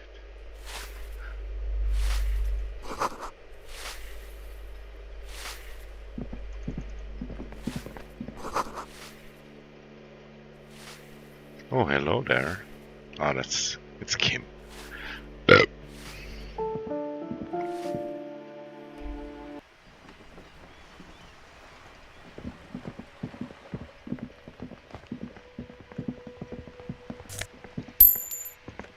Oh, he walked through the door. Kim, open up. Yes?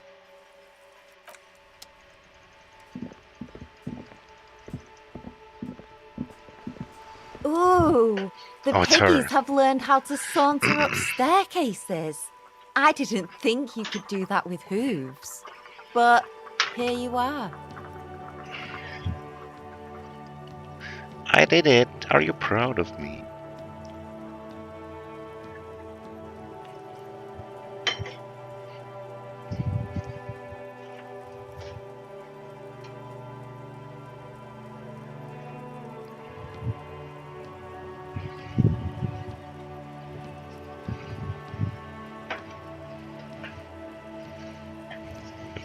You're in trouble now, little lady.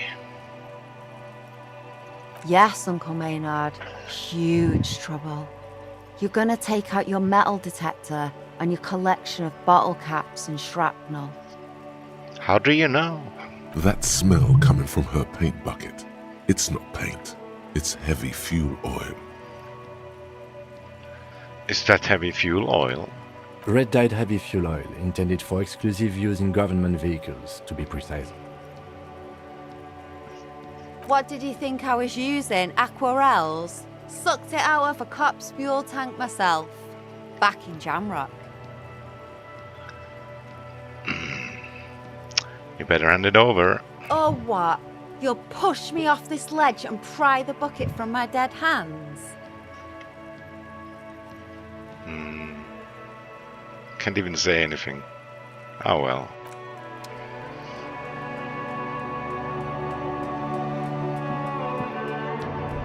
Wait, is that very... No, it's not. Someone's been sleeping here recently. Damn, this looks better than my room.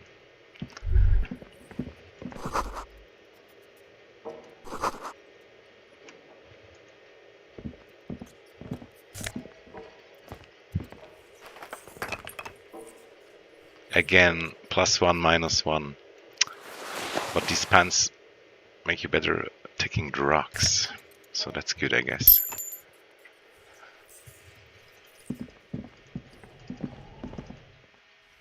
Probably rich, can buy a book maybe or something. Rich.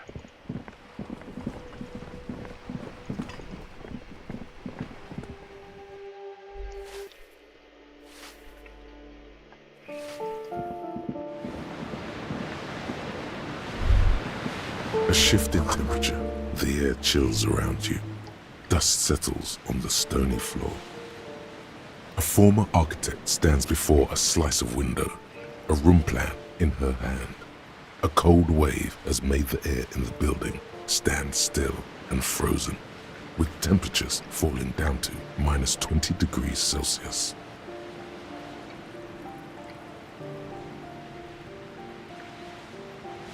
Faint pencil lines on paper depict the same place, but a missing eastern wall connects the room with the neighboring apartment. Ideas for arranging the furniture have been jotted down. Is read from the code. She's breathing on her fingers, clasping the plan. Traces of sadness are visible in her expression. It's clean and empty, with new tapestry embellishing the walls. A standard HB graphite pencil has fallen off a three-legged stool in the middle of the room.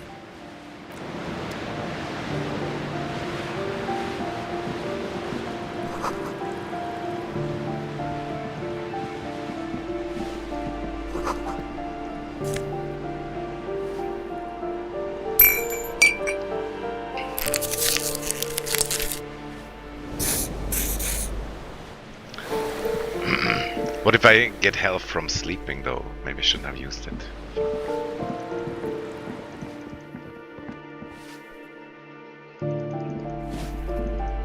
What is this?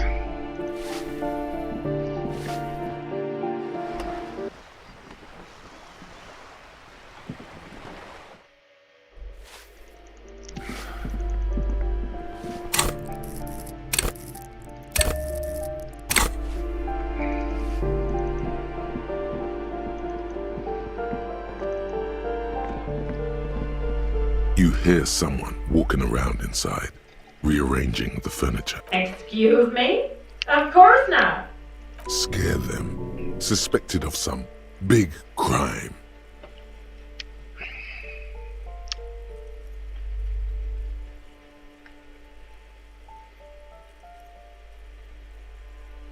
Oh, come on.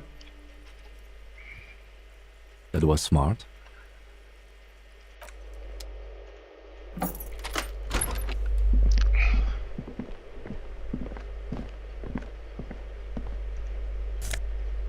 Oh. Taxation, what's that even mean?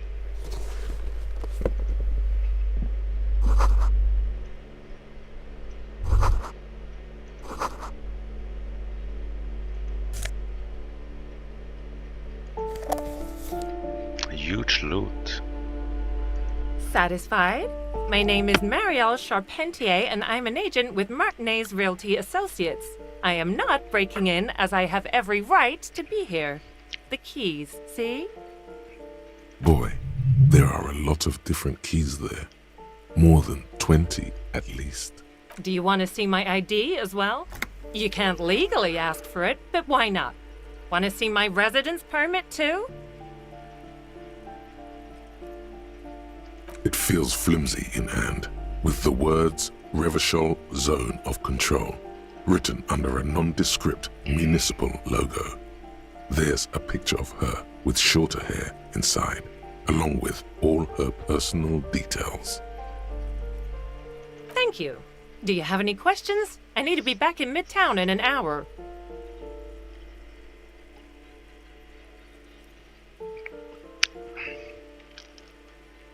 Oh, that's another huge mess. The former tenant owes us 3 months of rent. 3. We closed the apartment and planned on auctioning off the valuables, but... And again, I have no idea how stupid mistakes like this can even happen. But Ron, when he came to close the door, didn't close the neighboring door. And there's a hole in the wall. Yeah, at what point do you think is AI gonna be better in voices than real humans? Because this one doesn't convince me so much somehow. So preppy. She's probably on some low-grade performance enhancers, like Preptide or Pericanine. Yeah, okay, that could explain it. A hole in the wall. Can you believe it? And then the tenant ran off with his stuff. He's gone. The money's gone. Just like that.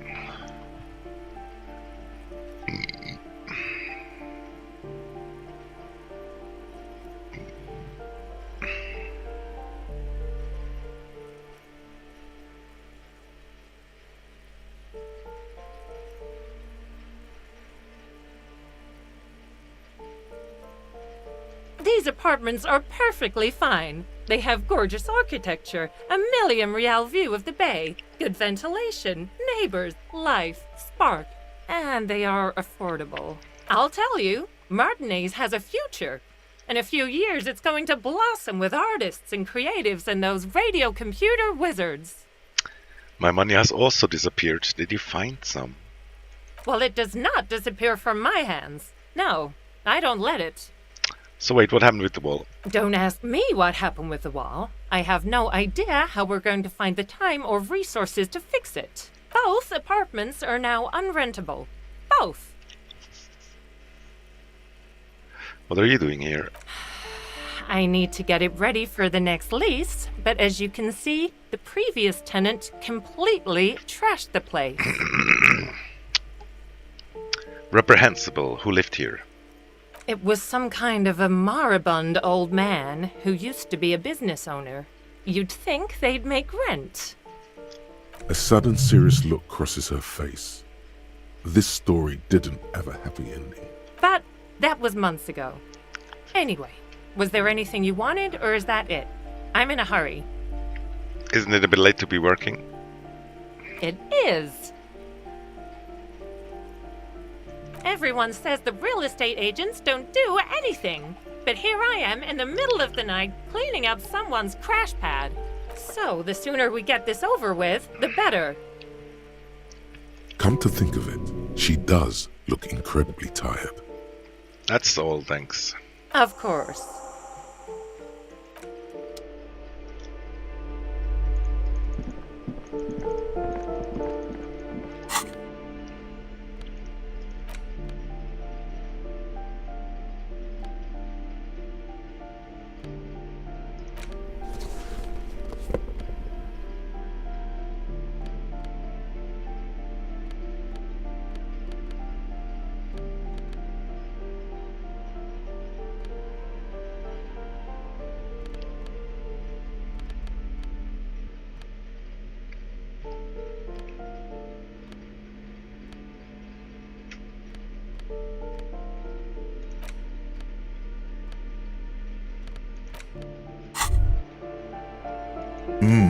The luxury of fine things. Just look at those black monk straps. After spending an entire day hustling, who's to say that you didn't deserve a pair of ridiculously expensive shoes on your tired feet? You're right, beautiful things to make people happy. Beautiful things give you a rush. It's power. Crafting your style, draping your flesh in silk and leather, deciding how to present yourself to the world. Remember, when they come to take it away from you, you worked for those shoes. Whether you like it or not, wearing these shoes has made you more liberal. Ultra liberal.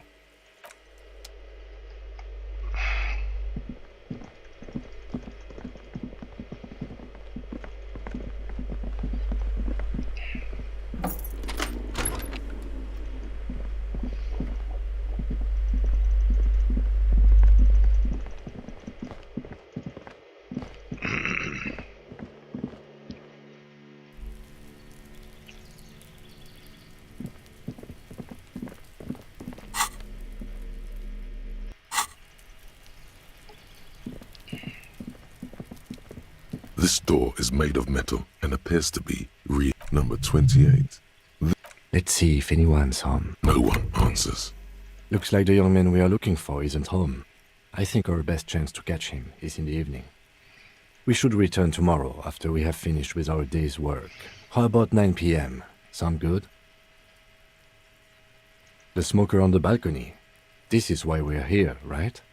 He might know something. Tomorrow, 9 p.m., right here. Apartment number 28. Damn, Turn no one up. We should return tomorrow. Fuck.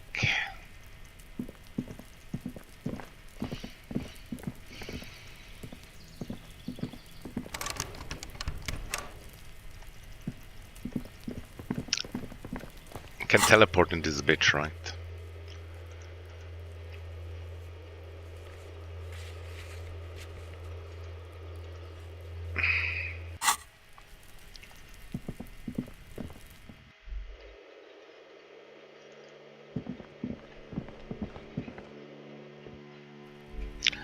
But it reminds me a bit of that 11 minutes game. I could never figure it out what to do.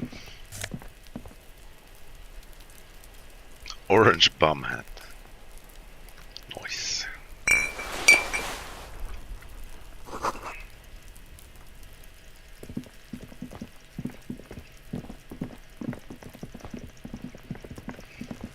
By the way, didn't we get the key for that thing?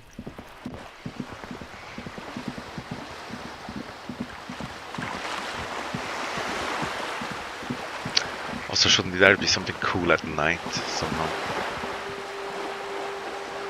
This guy's still sleeping. Ah,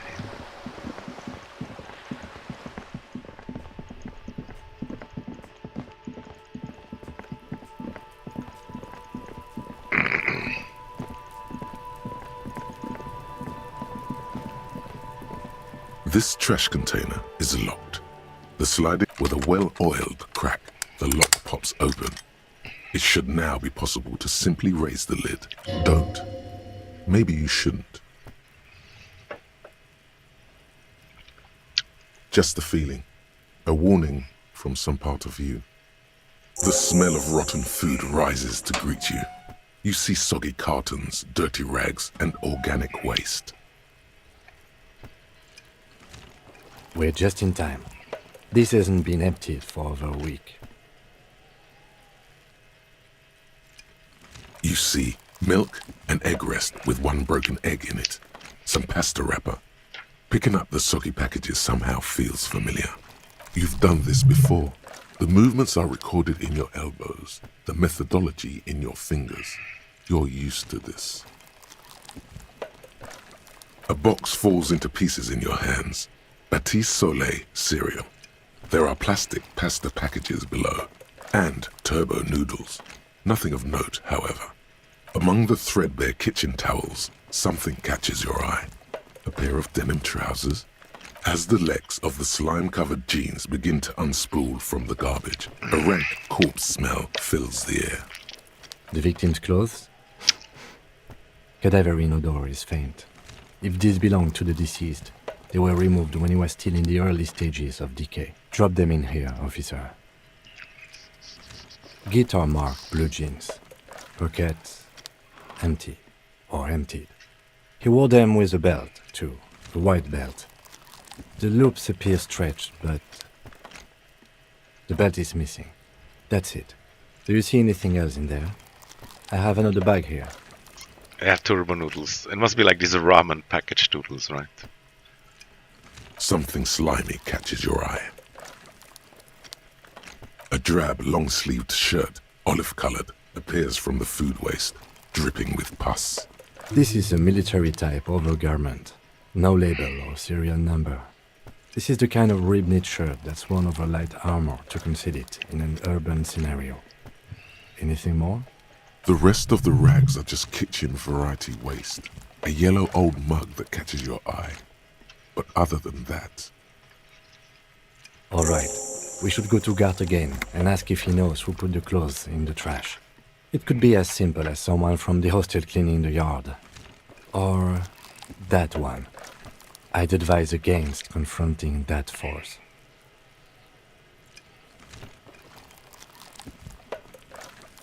Not really. All we know is the victim's clothes are in the trash, the lid was locked, and his establishment had the key. It's just a small loose thread. The fuck's he on about, kids? You hear that, Kuno? He thinks you're an infant or something. See? The lieutenant nods, then looks back into the trash container. It's just organic waste, cold and slimy on your hands. Apple and potato peels mostly. Unidentified sludge and the occasional chicken bone thrown in for good measure. But what's this? A blue piece of plastic sticks out from the apple peels. It's shiny. Looks like the corner of something. Something larger. A clipboard.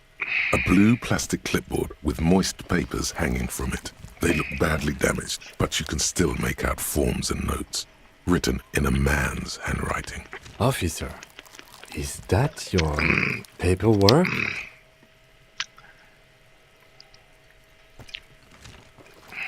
It is. Look, the plastic has the RCM street grid on it.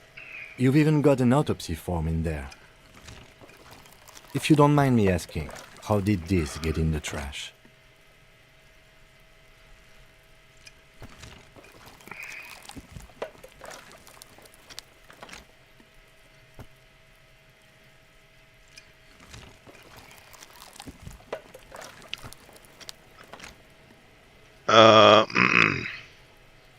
Someone from the whirling threw it in the trash. I don't know. I'm boring.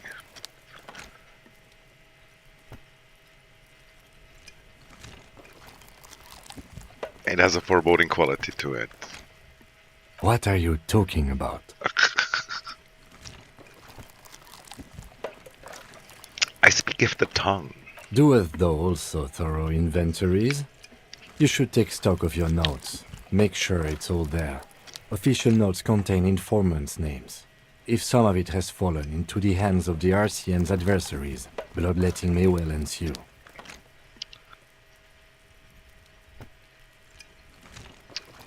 Okay. It would also not hurt to start taking notes on the case. Now, tell me what your eagle eyes see. Or are we finished? Some items, such as the ledger you found, are interactable. Go to your inventory and select the Interact tab to read your paperwork. The mug. You pick out a broken mug with an oddly racist depiction of the yellow man frolicking in saffron. It's beautiful. Only in its social sensibility. The container sounds a muffled gong.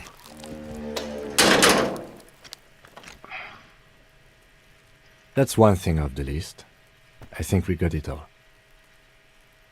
Open the lid again. The smell of rotten food rises to greet you.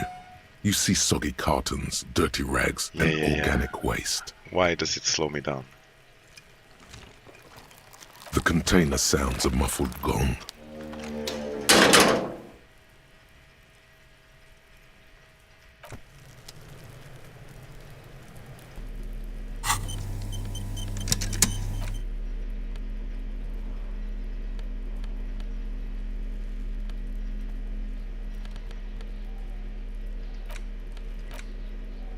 It's just a racist mug. What's there to read here? Not much. Oh boy, here we go. What are you going to say about a broken, tossed-away mug that you dug out of the garbage?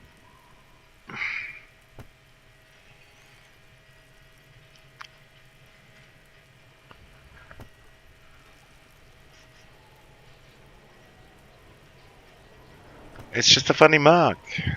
Understood. You're that kind of detective. Why don't you get back to your case? Bro, the racist playthrough is really hard, I gotta say. It's the ledger you found in the trash. A pitiful cabbage of white and yellow papers hanging from plastic board, barely held together by a metal clip. This sad display is made complete by the faint smell of urinal cleaner.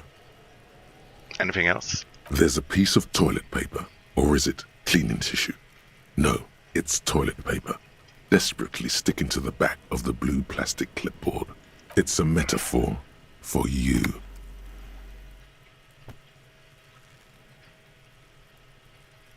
Inspect the toilet paper. It's just toilet paper sticking to the back of the plastic clipboard. You can take it off if you want. Leave it there, it's cool.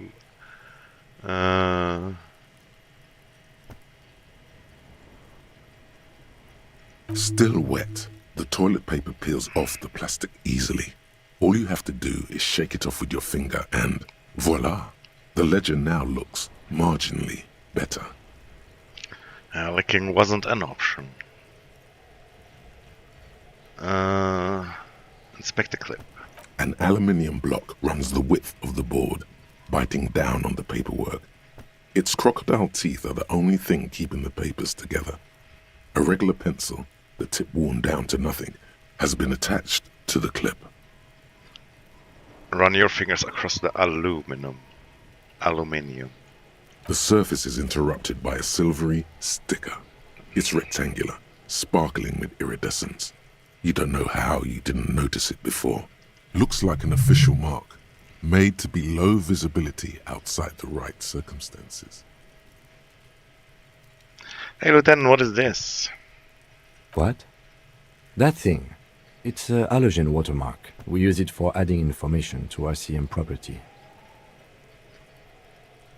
Interesting. What kind of information? It depends. Aside from an anti-counterfeiting stamp, mine has my station number and address. The information varies by date of issue. Your kill count. Yours will surely have your kill count. It will. How can I read it? Any capable light with the right wavelength. Yo, Merlin. All RCM vehicles have had lights designed to reveal halogen watermarks. Mine too. This means you can read the watermarks if you just turn the lights on. That's all, thank you. Okay. While a bunch of sodden papers sag from the clipboard in your hand, it's a sorry sight. Browse the white papers. They're not exactly white. They're yellowed in patches by sunlight and alcohol, and covered in dense blue handwriting. Ink escapes into watercolor patterns, reaching its tendrils across entire pages. The paper itself is checkered, with faint red lines, forming short paragraphs. Once in a while, there's a red stamp that exclaims, "Case files commit to paper." The case files themselves are plenty. You count more than 100 sodden, crumpled up, earmarked pages falling apart in your hands. They appear to be sufficiently organized and extremely dense, if mostly illegible. What is in there? What are they about? Work, strife, poverty, the Jamrock Quarter. These are handwritten logs of investigations dating back to January 51, this year. The exact number is hard to estimate due to missing pages and an odd naming convention.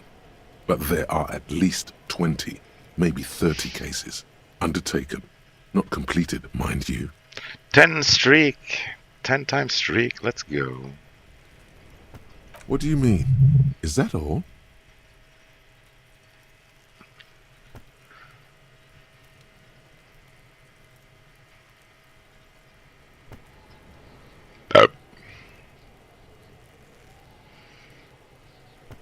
That's it. The notebook is annual. It says 51 on what remains of its cover. A molten strap of cardboard. Everything prior to this must have belonged to a previous volume. In short, there was more. Judging by the creases on your forehead and the lines on your cheeks, too much more. Going back years, decades even. There was mention of a naming convention here. Yes, it appears you employ a, shall we say, robust yet literary system. Each investigation has its case number written on the margins. Yet, still more tellingly, most are accompanied by a name.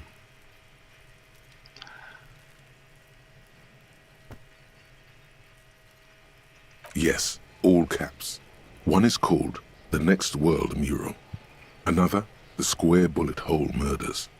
Another yet, The Unsolvable Case. Others appear more light-hearted. The guys on a couch in an unexpected location, and the murder at the Ukar Parlor. Even the rare article-free collapsing tenement. Murder features prominently throughout. You like this grimy murdering, don't you? Wish there was one in there about a drug den. You love those. Get, it's going to take an effort to piece these case files together, but it can be done. Once you're done inspecting them up close. Kim, my cases appear to employ some kind of naming convention. You mean the alphanumeric? Officer, precinct, time of arrival at the scene? No, I mean a non-numeric one with titles. Oh, you mean the titular? Yes, well, so do I. In our defense, almost everyone in the RCM does. Why is that? It's a holdover from the early days of the RCM, right after the revolution, when the organization had little idea how to do things. It persists in an unofficial capacity. Officers use these titles to refer to their work among themselves. I seem to have named a case the Square Bullet Hole Murderers. Again, in your defense, I seem to have named one the man with the hole in his head. That was a real person. His death was real. Still, I named it that, to amuse myself. I pray his loved ones never find out. You're a sick man, Kim Kitsuragi. What happened to him? Rail spiked through the head. He died. It was a workplace accident. Count the pages. I have to open an official case. Is there room? There is, for precisely one more. 15 pages near the end remain untouched by the damage. The checkered grid forms a structure of passages, breaking the case into subtasks to accomplish. Commit to paper using the pen Lena gave you. Oh my god. I kinda don't want to do it, but we might just have to. The tasks you've completed flow out of the kind green ape pen in a brash freehand similar to the rest of the letters. The wording comes easily. It's almost robotically simple, a language developed for mental rigor and simplicity. Or does it automatic, then it's good. Inspect the victim's body. Interview the cafeteria manager.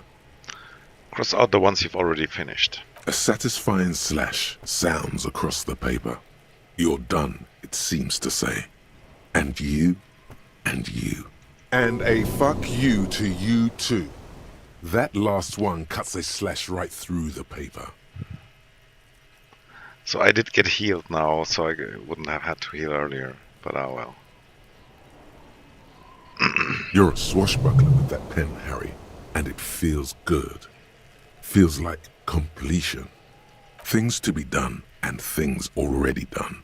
The composition of reality. This is an extremely useful tool for a detective of the Citizens Militia. Now all that remains is to name the case. No, actually. Any ideas? Shit on a stick.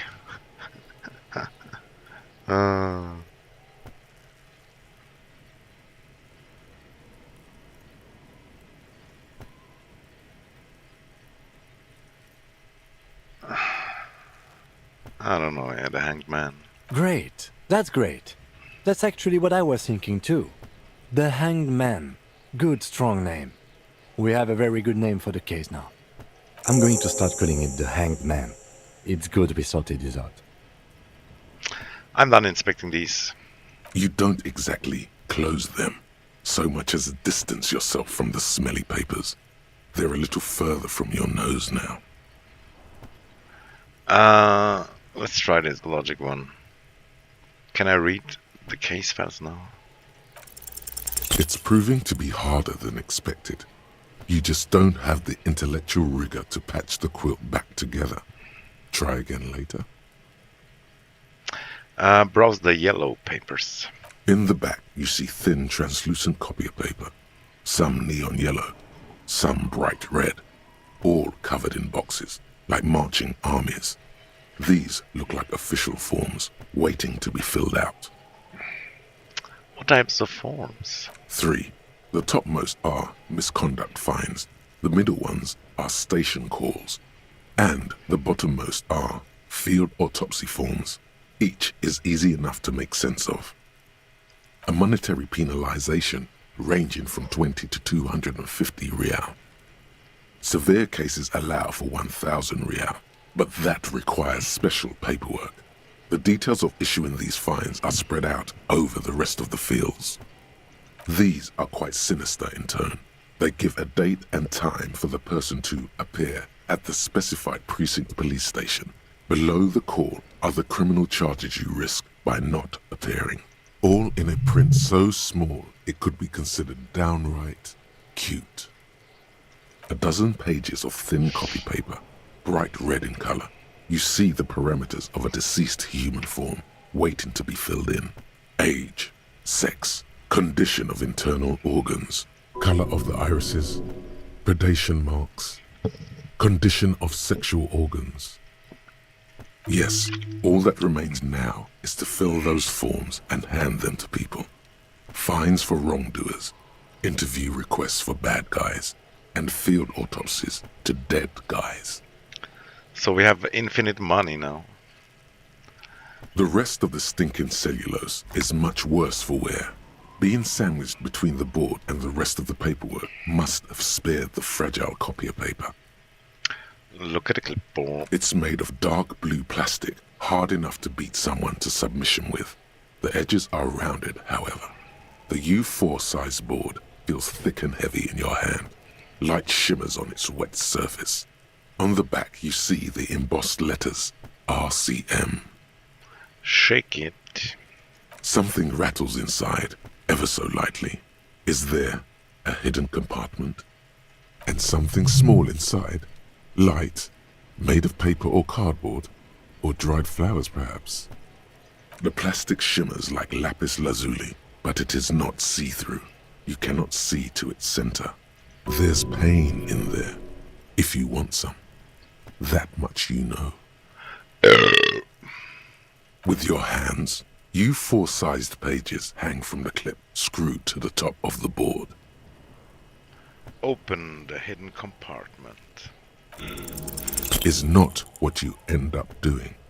You squeeze the plastic to slide it open, but nothing happens. Then you bend it some. A hot flash of rage comes over you. For a moment there, before it recedes, you feel as though you might just squeeze a tear of anger out of your duct. Makes you wonder, why? The ledger quivers in your hand. As it shakes, the pages rustle. This pathetic mess suddenly afraid of you for some reason. Smell the ledger.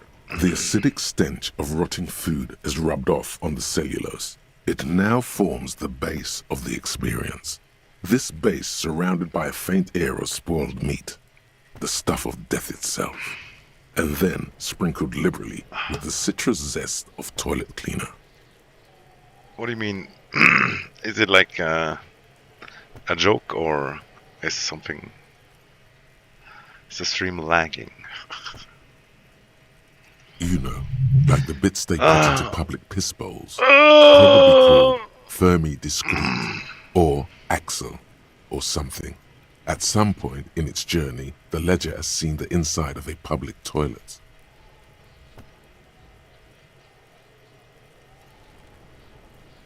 Which toilet would that be?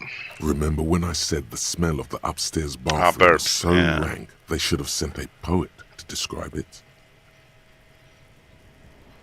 Somebody needs to invent that AI anti-burp filter.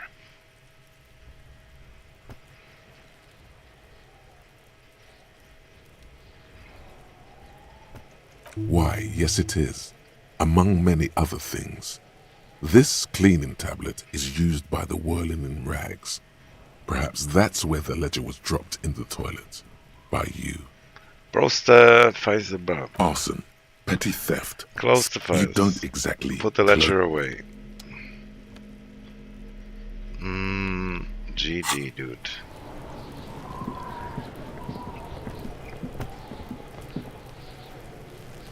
Let's go to bed, I guess.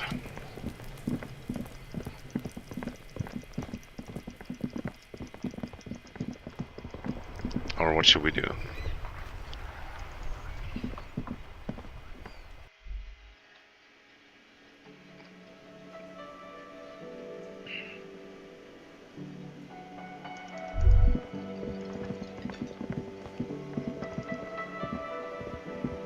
Can I help you? Here's your key. Thanks. I hope you found what you were looking for. Fuck, maybe I shouldn't have given it yet. Why did I do that? I found the victim's clothes. How strange. I certainly didn't put them there.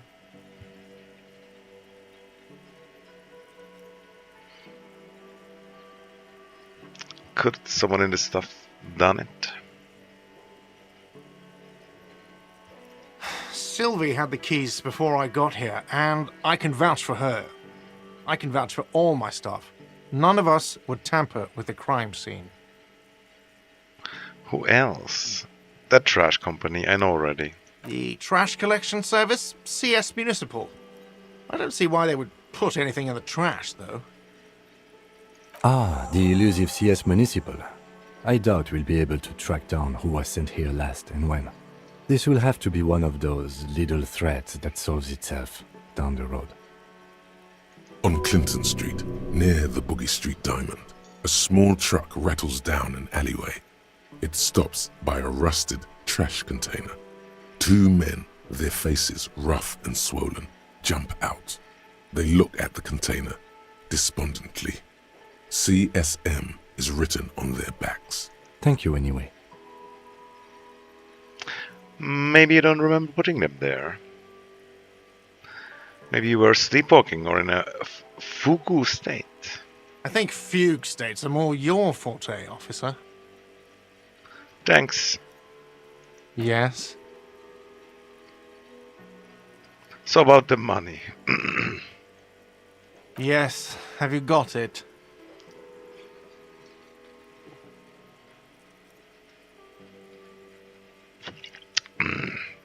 How much? A lot. A lot. For the room, drinks, and broken window, 130 real. I was wondering if we could come to some arrangement. Does that arrangement include you paying me what we already agreed you owe me?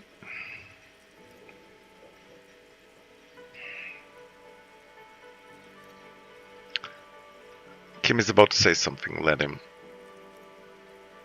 I understand your predicament as the manager. However, I feel I must remind you that we are here to conduct an important investigation that also affects your business. Forgive me for saying this, but your colleague seems more committed to drinking, and... I mean no offense. It's really nothing personal. I just have to protect the interests of this establishment. Hold on, I still have my key, you know. Let's fuck myself even more. Good luck trying to use it.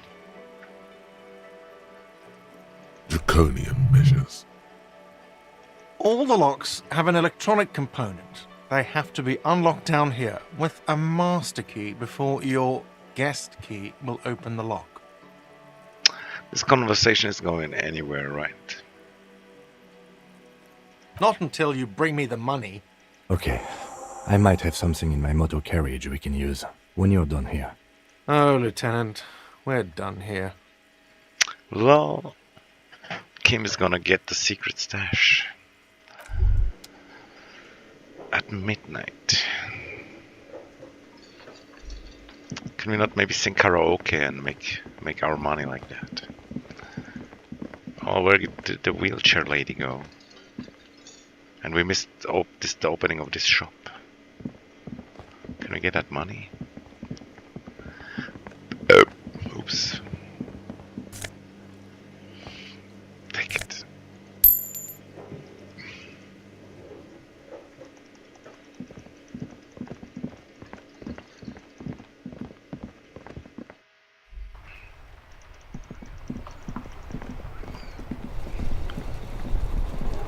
Inside, you see a set of steering levers, a radio microphone.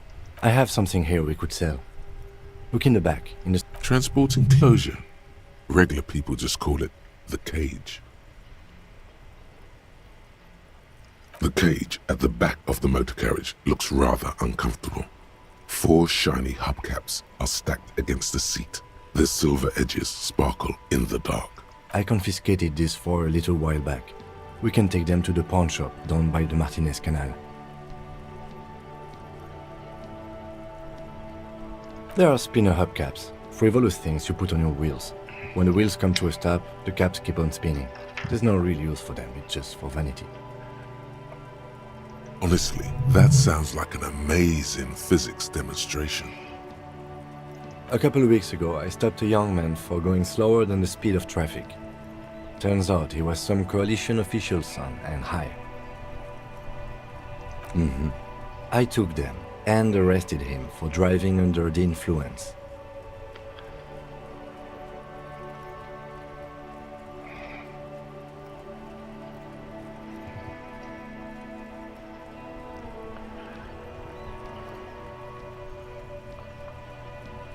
I don't know. Is it? I was going to take them into evidence, but they weren't necessary for conviction. He never asked for them back.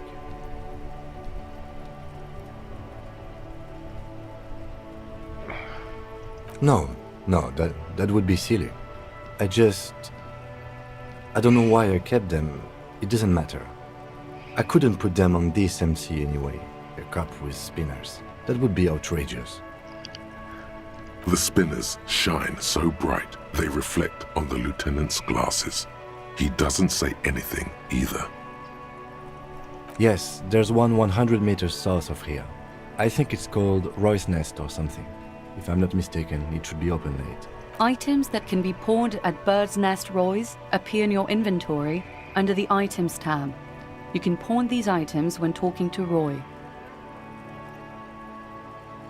The lieutenant nods as you take the spinners. All right. Ready? I turn, you press start. It's next to the preheater. The dashboard lights up with orange glow. The rouse per minute gauge jumps, and the engine of the Caprice Canadian comes to life with a whiny growl. Like a leopard waking from its sleep, yawning and roaring at the same time. Fucking sound effect louder than the voice. The lights unfold with a little click, casting electrical light onto the ground before the vehicle. And by the way, maybe all of these are AI voices. I'm not sure anymore. There you go. I'll turn them off from the remote once you're done. We just need to stand in front of the machine now. Should we radio again? That was deafening. Ah, shit. Sorry. Oh, my fucking ear hurts also. Stupid headset.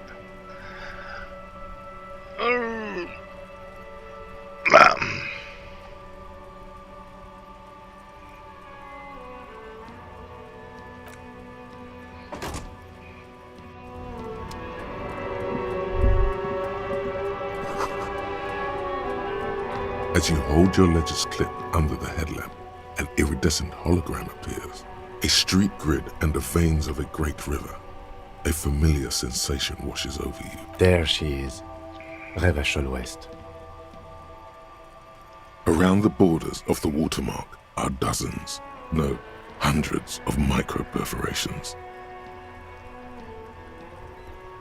The rectangular watermark is overlaid with the logo of the RCM, and yet the major arteries of Revachol are all recognizable.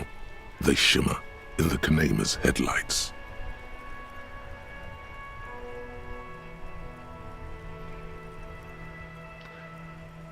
A rat brazenly darts past you and disappears amongst the stopped lorries. In the distance, a child somewhere shrieks. A woman reprimands her in a voice no quieter than the child's cry. In the middle of a broken plaza, in a cone of light, barely visible in the daytime, two men, one slim, the other sturdy. They are on the city stage, but only one of them knows his lines. Ah, Martinez. Let me see. Right here.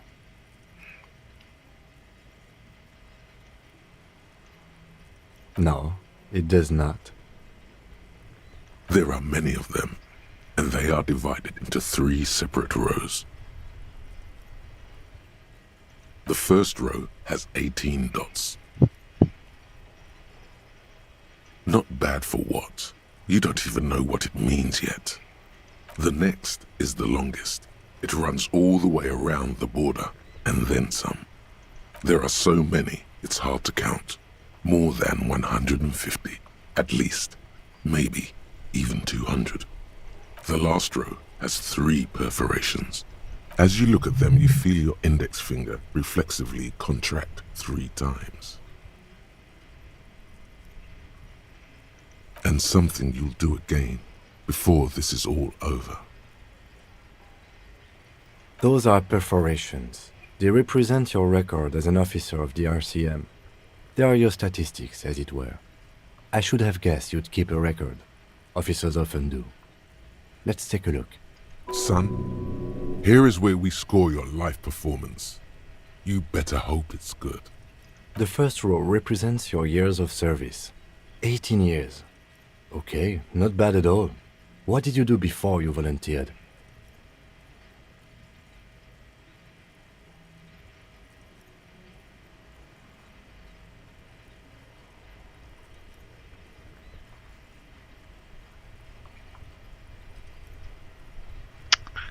"18 years? Goodbye, Alawi." That's what it says. I might have guessed even longer based on your age. What did you do all those blissful years of your youth?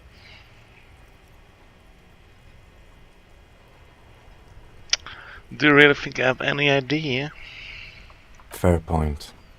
Let's move on, shall we? This next row, the one that wraps all the way around, is your number of closed cases. Closed is good. It means finished. Thank You've you. got, let's see. 250. Wow, more than 200.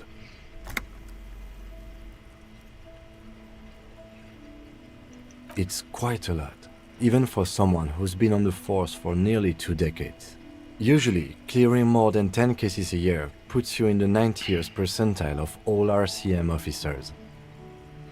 See, Kim, I told you I was a superstar cop.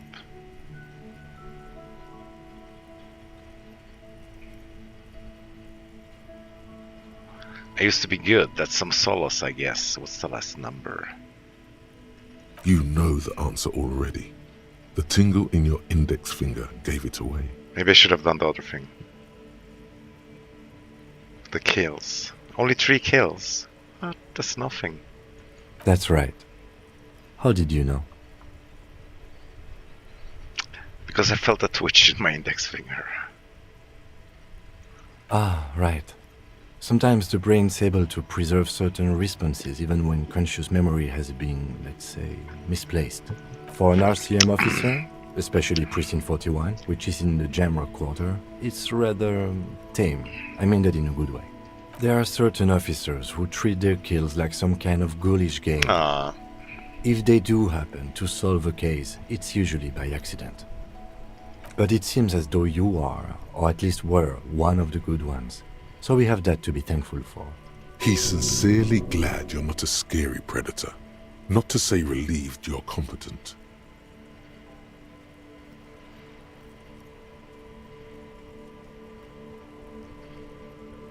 Have you ever killed one? Yes. How do you handle this strain? Everyone has their own method of coping. Some more effective or self-destructive than others. Personally, I find it helps to keep up a few hobbies. Oh, this and that. Let's not get into it now. Why not gardening? You've already got the gloves. Come on, now you're shaming my gloves. Jesus. If you want to pour out the booze you've been carrying around on duty, I'm certainly not going to stop you. A dark pool of cheap wine appears at your feet. It shimmers in the lights of the Kanema. Honorably done. You have given up some of your own blood for theirs.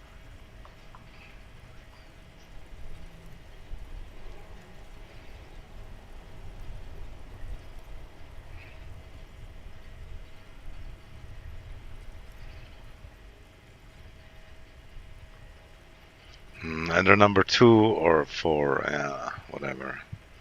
Not sure if stuff like that even matters, but maybe. Very noble of you. Are we done here? Fuck you, Kim. The lieutenant nods. Right. I'll go turn off the lights. You can now see your statistics on your journal page, to the right of the task description. I mean, at least this voice must be AI, right?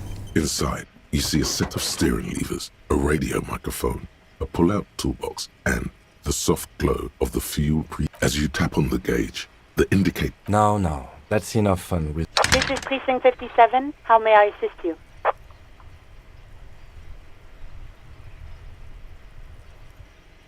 Of course. What is her number, officer? Yes, hold on. Her number is 005 1944 298. Received. Hold on, officer.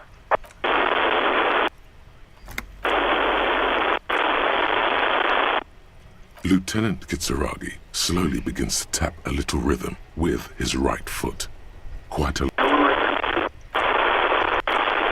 Officer, I have Sylvie Malaika on the line for you. Yes, hello?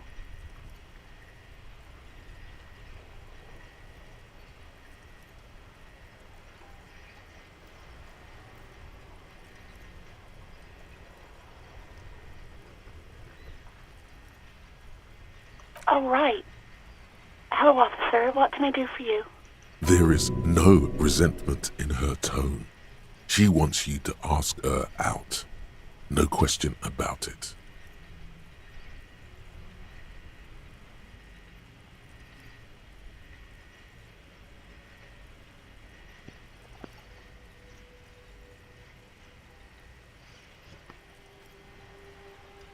No, not me. No, sorry. I don't. Not a lot of people don't have the money to have the cables put in again. They use the Union's phone, or the one on the coast. It was someone else. We'll find them sooner or later, officer. It just might take a while. Yeah, go on. You mean, why did I leave the bar?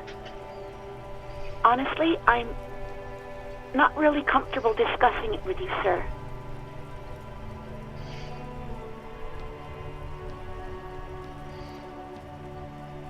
Maybe, I don't know. I just know I have to take some time off right now. Yes, I know who you are. You're a police officer. The law. Oh, no, I haven't, sorry. Real policemen have uniforms too, by the way. Where's yours?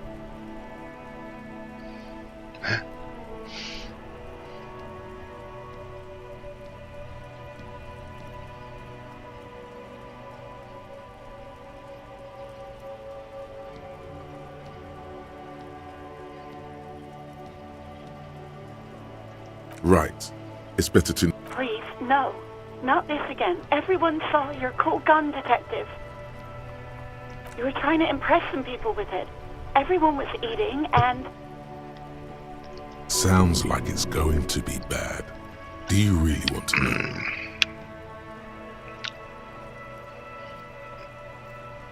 I kind of want, but do we get moral damage again? Jesus. You were waving it around in everyone's face, begging them to describe it. You said it calms you, and then you started making suicide jokes. It got pretty graphic. People tried to back away from you, or even slip out of the door. But you screamed, "I am the goddamned law, and you have to listen to me. You are all suspects in a murder investigation."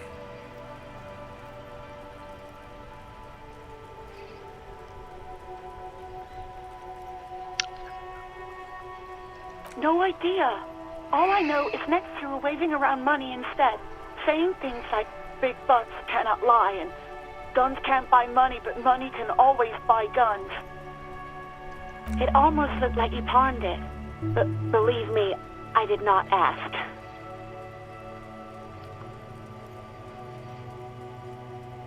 Do you know how my paperwork ended up in the trash? Well, you tried to jam it down the toilet, sir, clogging it completely. After I had unclogged the toilet and retrieved the paperwork, I threw it out in the trash, thinking you didn't need it. I am sorry about that. Anything else, detective? You wanna grab a cup of coffee? No, absolutely not. came so fast, you can't but wonder what else she would be good at. Baseball, ring-a-bell quiz shows, catching keys in the air, petting an angry cat. I do hope so. Please, don't call me again. Bye.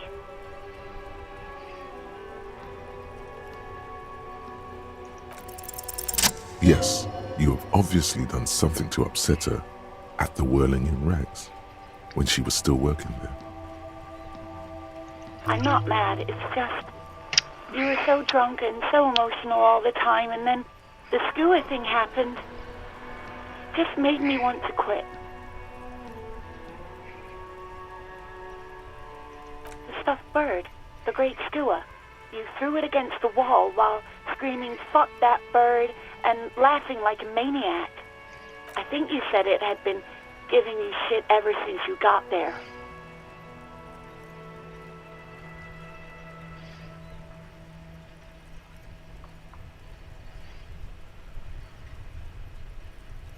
It was a pretty bird, there since I started working in Whirling. I really liked her. We call her Scotty.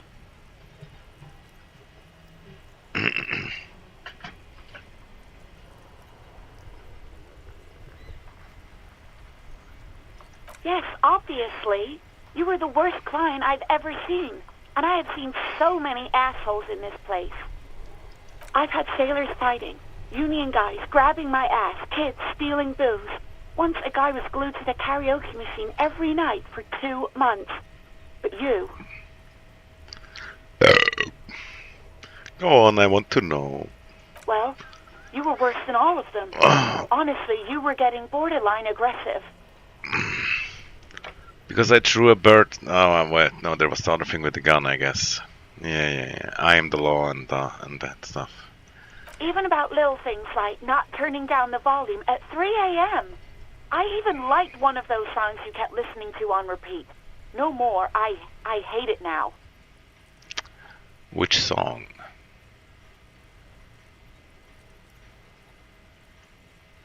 We Go On by the O.O. I can't listen to it anymore. You've turned it into a parody. Sorry about that song. To hell with that song. Then there was your room. Your project. An experiment to see how bad it can get in there. I tried to send the cleaner, but you wouldn't let me. Threatened to make me understand. I had no idea what you meant, and I don't want to know. And then you screamed something about how you're actually a real cool guy, and no one understands it. One of the coolest guys there is. The coolest guy in Jamrock. Something about disco, too. I'm sorry. And then I had to deal with your toilet. The one you clogged with police documents, causing water damage downstairs in the kitchen. I won't even mention you waving your gun around, harassing customers, threatening to sing karaoke, threatening to kill yourself. No, you really weren't. You were simply the worst.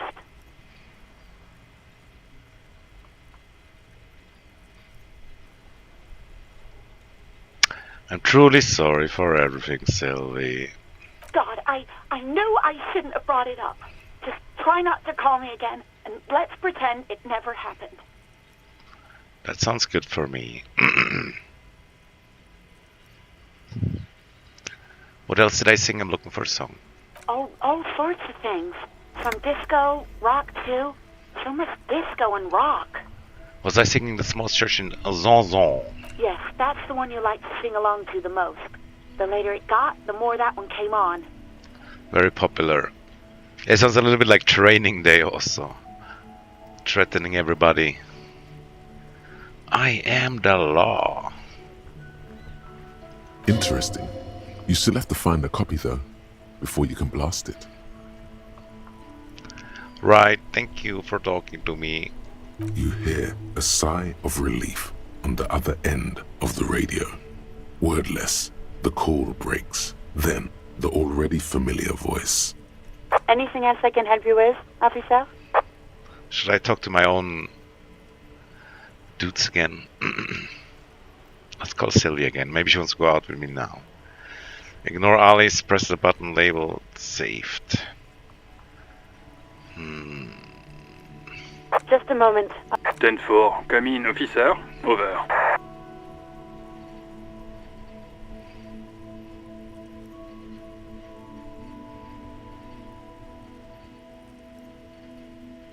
Yeah, I think both of these are not good when I say it. Roger that. 10-10, over and...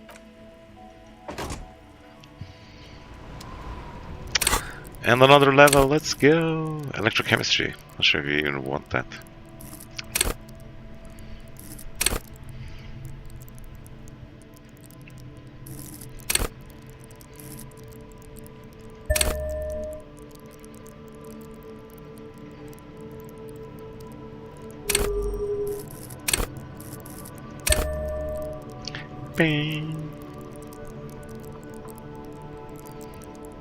I don't even know what these things do. Not really.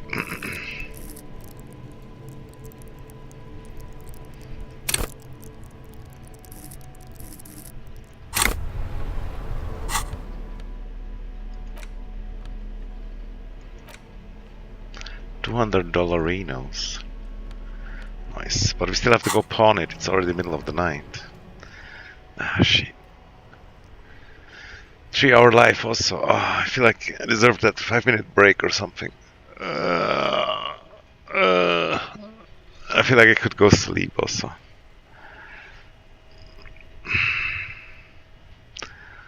I miss being 16 and playing 20 million hours at once.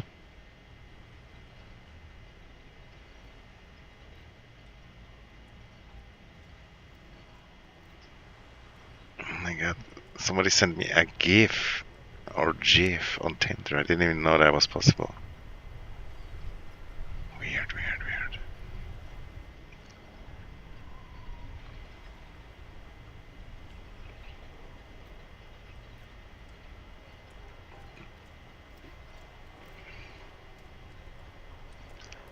Amana Schnickschnack.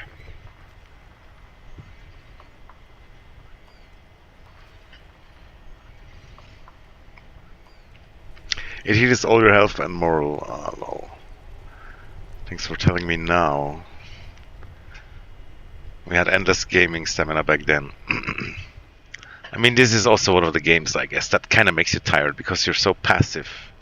I feel like I'm not really playing, I'm just clicking to listen to the next sentence, right? It's kind of dumb, not gonna lie.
It is actually sunny outside now.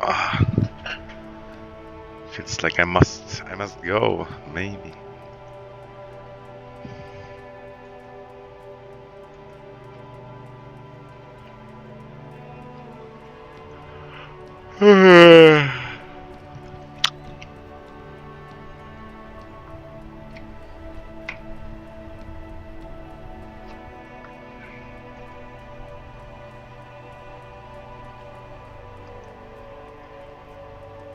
Holy shit. Almost no clouds anymore, even though they totally said that it would be never blue sky. Yeah. Should totally play 24 hours because you never get anywhere. Takes forever. I still hope I can find a way to speed up the speech. Because they speak kinda slow also.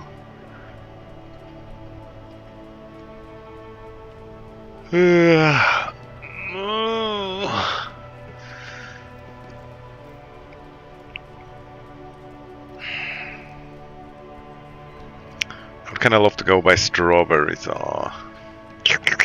Strawberries and sunshine.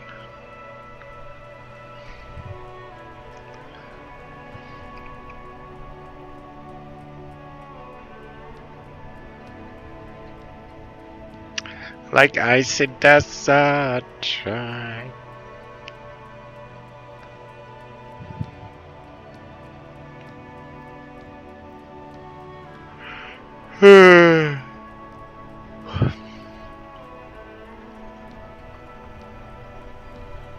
Can't trust the weatherman, yeah.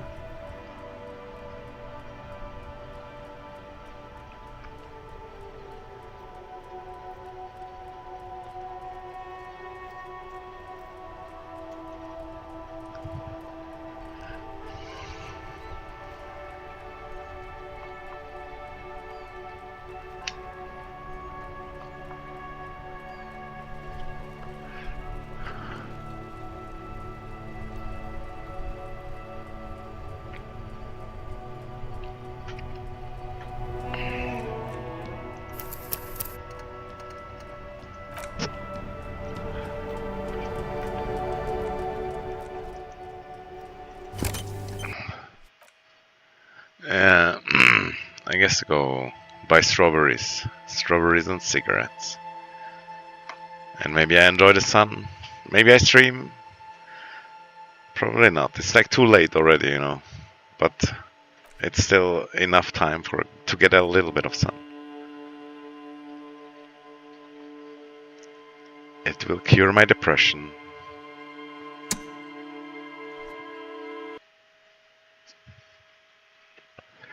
Same as your chat comments.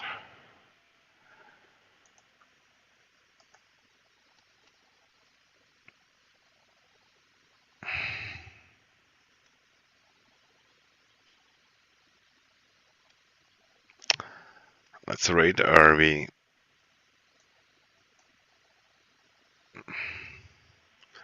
Okay, bye. Bye.